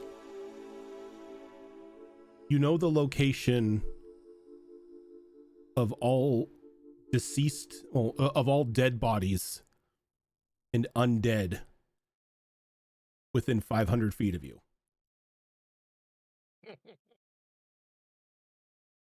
Sorry, guys. Chemic's picking this when she goes body hunting. Please use it on the dead body of Jack Frost, please. On top of it, Okay. you can command the spirit of one of the deceased to answer 4 questions for you. And the questions must be answered truthfully, to the best of their knowledge. Nice. This is kind of similar to the Speak with Dead kind of spell. Yes, But better. But because they have to be truthful. it has to be truthful. They cannot lie to you. Well, they can't lie to me anyway. But does a spirit take the damage? Most of them are immune to psychic damage anyway. Yep. Yeah. Out of curiosity, how many cards are in this deck? Because I assume it's one card per time it's used. It's a basic like tarot deck, so you just do a tarot reading and it will then just let you identify who's all in the area. So however many cards are in a tarot deck is how many uses it has? No, like it's pretty much like it takes about the same time as a ritual does. So if I just use it ritually, it's technically unlimited as long as I spend the time to. Yep, as long as you spend the uninterrupted time to do it. Yeah, sorry guys, Chemic is keeping this. Once Chemic is done, they're going to hold the items one in each hand and look at the group and go, well, this is a very interesting item, as they hold the pouch. I have seen this game in passing on the streets. I think the humans call it jacks, with a ball and metal spiked pieces. I don't know, it looks boring as shit to me, but it has a technique where if you were to bounce the ball once, if you can grab a certain amount of these metal pieces, it seems like it may benefit you in being better at attacking or even hurting your foes. I believe perhaps maybe, anyone can really benefit from this, but I suppose one of our fighters may want to decide who wants this. However, these, as they hold up the deck, these, sorry to sound greedy, but I would like to keep for myself, as they're actually helpful to my profession of dead things. They won't do any harm, they just will allow me more information on dead, and perhaps get more questions. I hope you all don't mind if I just take this. It won't hurt anyone, don't worry. It's very harmless. It's just beneficial to me. As Chemic just gets a grave robbing metal detector. Mm-hmm. Again, catacombs. See all this? Catacombs. But because for obvious reasons, Chemic is going to go up to Azure Claw and hand them the pouch. You can choose to keep this. I feel like it's only fair to offer this to you first, at least. You were kind enough to allow me that wish. Fortunately, did not work too well. My apologies, but should you wish to keep this, go ahead. Otherwise, I believe you or any of our other fighters would benefit from it. May be able to do another wish later. Until then, I suppose we'll just carry her back. Unfortunately, hard to grab things with claws. Click, click, click, click, click, click. Click, click, click. I don't know, how dexterous are you? I mean, just swoop it with your wing. 10! No, it's like 14, but still. Wait, that's an eagle. The person that you want to give this to. Probably Allison. Again, if you choose that someone else would benefit from it, I don't mind. I just wanted to give you first dibs since you were so kind to do that for me. We'll find good use for this. Not me. You go to grab and your claws just go through it all, and you're like, God damn it. Uses his beak. Try to grip a bouncy raking ball it. with a pair of claws. You just do this with your claw and just go bounce and it's stuck on your fingers. You're like, damn it. Crap.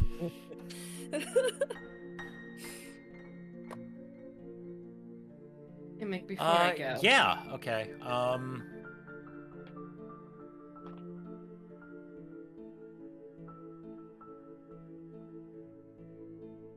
Yeah, we'll find a home for that. Not me. I think Kemet is going to dub this the Jacks of all melee. I hate it. Good. That's what it's called. Jacks of all melee. Amelia of all Yes. jacks. If you would allow me to, unfortunately. It's a weird ask, but if you'd allow me to, I'd like to sear a brand into your body somewhere so I can find my way back. This is over. That's fine. And I'm going to apply the brand of castination. Yep. You I can know make- exactly what you're doing.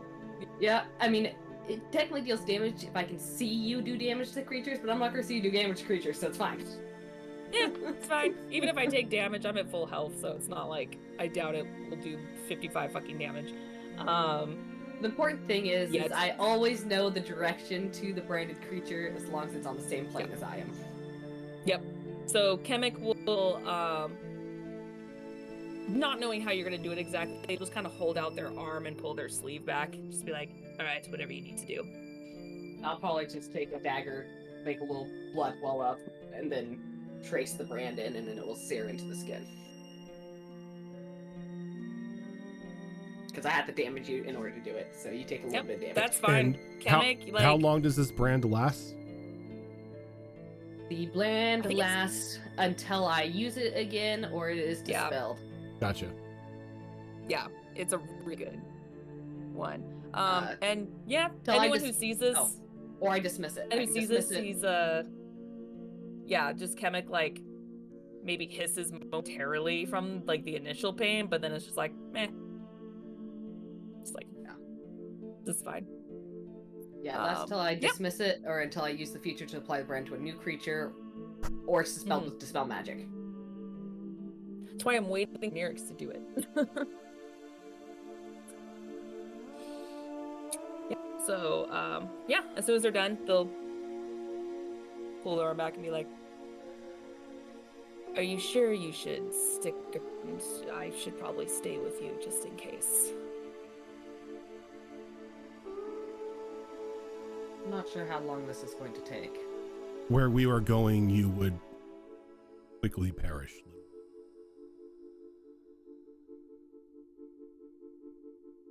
Now I'm curious. Where are you going?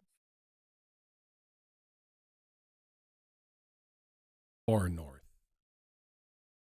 Into a land where only those who have been, for your words, invited are allowed. Of course.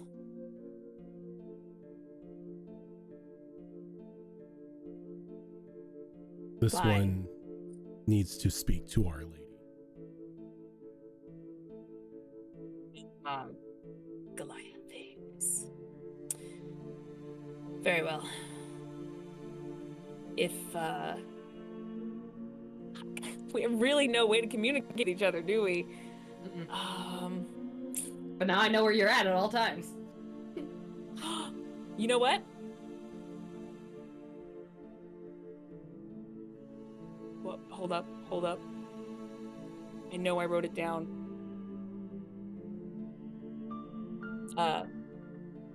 Kemek will take a step back real quick and go, Vaga. As you say Vaga, these little familiar claws kind of like appear on your shoulders, and a little possum-like fey creature pops his head out. Yes. Hello. Hello. Was wondering if I could dip into your shop for just a moment. Wondering if you had a particular item in stock. But of course, you know how to enter. She pulls out the thimble with the little point in it. Yep. She, I will be right back. This way, and she kind of walks over to the front door of the farmhouse and splishes the drop of blood on the door and walks on in. follow. And then once again, you're in that familiar item-filled cave. I know of certain items, though I've never seen them or been able to acquire them, but do you have a particular item for me to communicate with someone else and have it work both ways? Sort of similar to a message spell, where they can respond, but again, two-way. Sort of like, I know I know of, there are these particular stones, and they're I know original of what you forms and- speak. You're looking for a sending stone. Those are it, yes. Just so happens I do have a pair. Excellent. And she like walks over and pulls out a small box, and she opens it up, and there are these two small round ruby-like balls.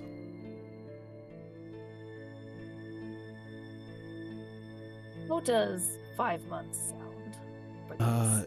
You paid 4 months last time, correct? 4 and 6 months. Okay, so you're gonna need to spend a little bit more since you did 6 months last time. How about 7?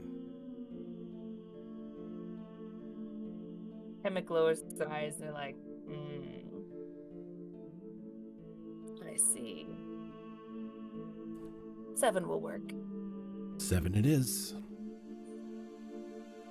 I appreciate it. Takes the close to the box and hands it to you. And much like you've seen before in her trades, as it does, a bit of life force is pulled off of you and enters her as another 7 months are taken off your lifespan. Right. I really do appreciate it. We were in a small pinch, so But of thank you very course. much. Is there anything else you need? Oh, I'm sure I can think of a few things, but for now, this will do until we finish another crisis. Yes. Well, thank you for stopping by, and as well as always, thank you for your business. Of course. Thank you. As I would love to say if you got a book of restoration, but I can't even cast the spell. So, yeah, we're gonna exit. And as soon as we come back, we're gonna be like, right. I really love that cave. Nalani. I know you are not a fan of magic. However, this is very simple magic that you may appreciate. As they hand her one of the stones. This is a way for us to communicate. You speak into it, and I'll be able to hear you if I am holding this other stone, and we can talk back and forth. So if you get into trouble, you let me know through this stone, and keep it on your person at all times. As long as it is on you, you can receive the message. That's handy. It's not magic items I have a problem with, it's casters. Too unpredictable. Relies too much fair. on decisions of the casters to make the right ones. That power Fair. corrupts. This is just an item. Hard to corrupt fair. power in the item. Although items can be corruptible, depending on what you do. But again, this is very simple, so I don't think you have to worry about that. But if you're in trouble, you call me, okay? Okay. Otherwise, you know where I am. That I do. I'll put the other one in my side pouch that is not the pouch of hold, and it is not my bag of holding. I can always know when the stone's going off. Just a regular old pouch. Mediocre. You still have the coalesced mana crystal in the bag of hold, huh? Sure do. Yep, that big chunky one. Yep. I mean, one of these days we're just gonna launch it at something and run away. I mean, that's all I really need to do to get my bag back, is I I just don't- have to launch it far enough away from us, release it, and then I'll just go get my I bag don't back. think we can run away fast enough with one that size. Yeah, I that, said that's a eat it. that's a I said launch pretty it. that's a pretty hefty mana crystal there. Well, do you know what can't get destroyed? Forgot what it's called. The Yeah. tiny hut. There you go. Tiny hut can't be destroyed, so we just need to learn tiny hut, and we're fine. Can't be destroyed by mundane means. This is a magic rock we're talking about. Yeah.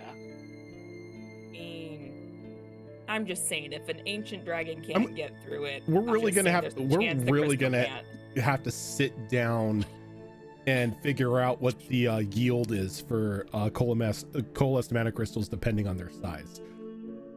Oh goodness. I can me. do that. I already have a start on that with the little item card that I made. Good. I can just keep going up in size. Because at one point in time, it's just like, Yep. yes, this has the payload of a thermonuclear warhead. I mean, all we need to do is learn fly, or ask a dragon if we befriend one to fly in the air, say, hey, turn this upside down, so it's just basically a nuclear bomb just drops and explodes on impact, and we're good. There are ways to do that, guys. We just have to have the tools to do it, regardless of the boom. But you forget what all I'm the one of the bag of holds properties is. It leaves something and it grabs something else. I mean, if a dragon's holding it, I got a dragon. Just saying. We befriended you, and now you're stuck in this bag. And now you're in my bag. I hope you And survive. suddenly Hey, not your kid, you friend wanted anymore. a dragon, right? Got a whole ass ancient dragon in here, bitch. Yeah. All right. We'll figure it out. That's gonna get us into some trouble. Yeah. The Goliath goes up to Nolani. We need to begin. We need to get on our ways. Now would be the time to say your goodbye. Look on the group and Oh, pat God, Gimmick I'm on the so- head. Yeah, no, Kemek kind of does that thing where they are still not showing emotion or anything like that. They kind of already expressed it through the stone and everything, but they do go up to you one more time and just kind of pat you on the side of the leg and be like, don't go down on me now. Characters are too similar. You just get pats on the head. Pat head. That's the goodbye. Don't die. Yeah, you too. This is how close we are, guys. Yeah. Everyone else just gets a nod, and I'll turn and follow the the Goliath. Yeah. Dragon. Statue noises. I'd like to do something before you leave. Draw on Mia's face. Because she's a statue. No. I'm gonna be a little bit morbid here. I want to tear off the head of that Frostjack guy and keep it as a trophy.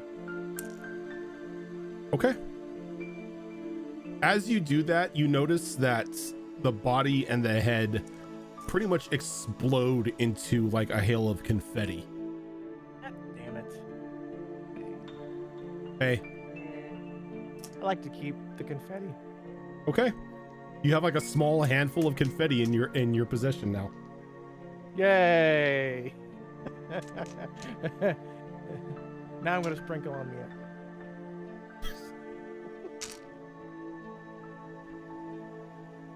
God damn it, Fox. I mean, I do have a pixie in a jar. You do. Shakes as it swirls around. Dun, dun, Sparkle's dun, coming dun, dun. Holes in it, and then you can use the fairy dust like a salt shaker. All right. So as On that note. as on that note,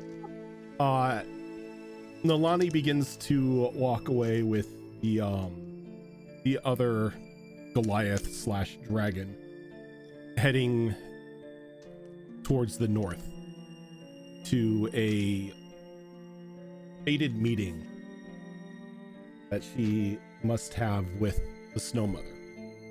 As the rest of the group kind of stands there for a moment, figures out who's going to carry Mia. Chosen individual picks them up and slings them over their shoulder, and they start heading the opposite way back to Hampstead. And with that, what's up? I was gonna say, considering this is like a farm or was a farm, is there a cart somewhere? There is not. Pretty much the Fae have destroyed everything. But with that, that is where we are going to end for this week. Actually, for the remainder of the year, as Christmas and everything is coming up. So this is the final show of 2022. We'll be back. On, is everyone good for the 3rd, or do we want to make it give it another week break? It should be okay. I'm good for the That'd be third. Third, I should be okay. Yeah. Okay. It should be fine. Yeah, Probably so going to be snowed in by then anyway. yeah, So. hit me up. It's a work day, so Yeah, hit me up in DMs if you're not going to be around. But we'll be back either the 3rd or we'll be back the following Tuesday for this show. But this is not the only show that we do. On Mondays we have our Mass Effect game run by Zorro. It's a Mass Effect 5th edition mod. Tuesdays you have us here on Destiny Forge. We are in our 3rd campaign of the longest running show on this channel. On Saturdays we have a bit of a rotating schedule. Every other Saturday we sort of switch off. On one Saturday we have Wayward Wanderers, which is a Pathfinder Extinction Curse campaign run by Azerin. And then on the alternating Saturday is another show I do, which is Withered Wastes, which is a 5th edition post-apocalyptic style D&D campaign. Coming up on this Friday, we have a special episode of Mass Effect Horizons as we are getting ready to fight some giant water alien creature that we've may have pissed off a little bit in our last session. But after Friday, all of our shows, I believe, are on hold until after the 1st of the year. So nope, Boxing Day. I think there is a Chimera Collective one. Is Chimera Collective 26? I think that's the last show. yeah, are you guys doing that on the 26th? As I think far so, as yeah. I know, Yeah. everyone said yes. Okay, so on Yeah, that's definitely the last show. on the 26th will be the last show of Chimera Collective, which I also believe is the final episode, and that is run by Kiara. So with that, Actually, thank you everybody for tuning in. Hope you have a wonderful holiday season. And if we don't see you before Friday or on Boxing Day, Happy New Year. But for now, thank you for watching. We will catch you later. bye.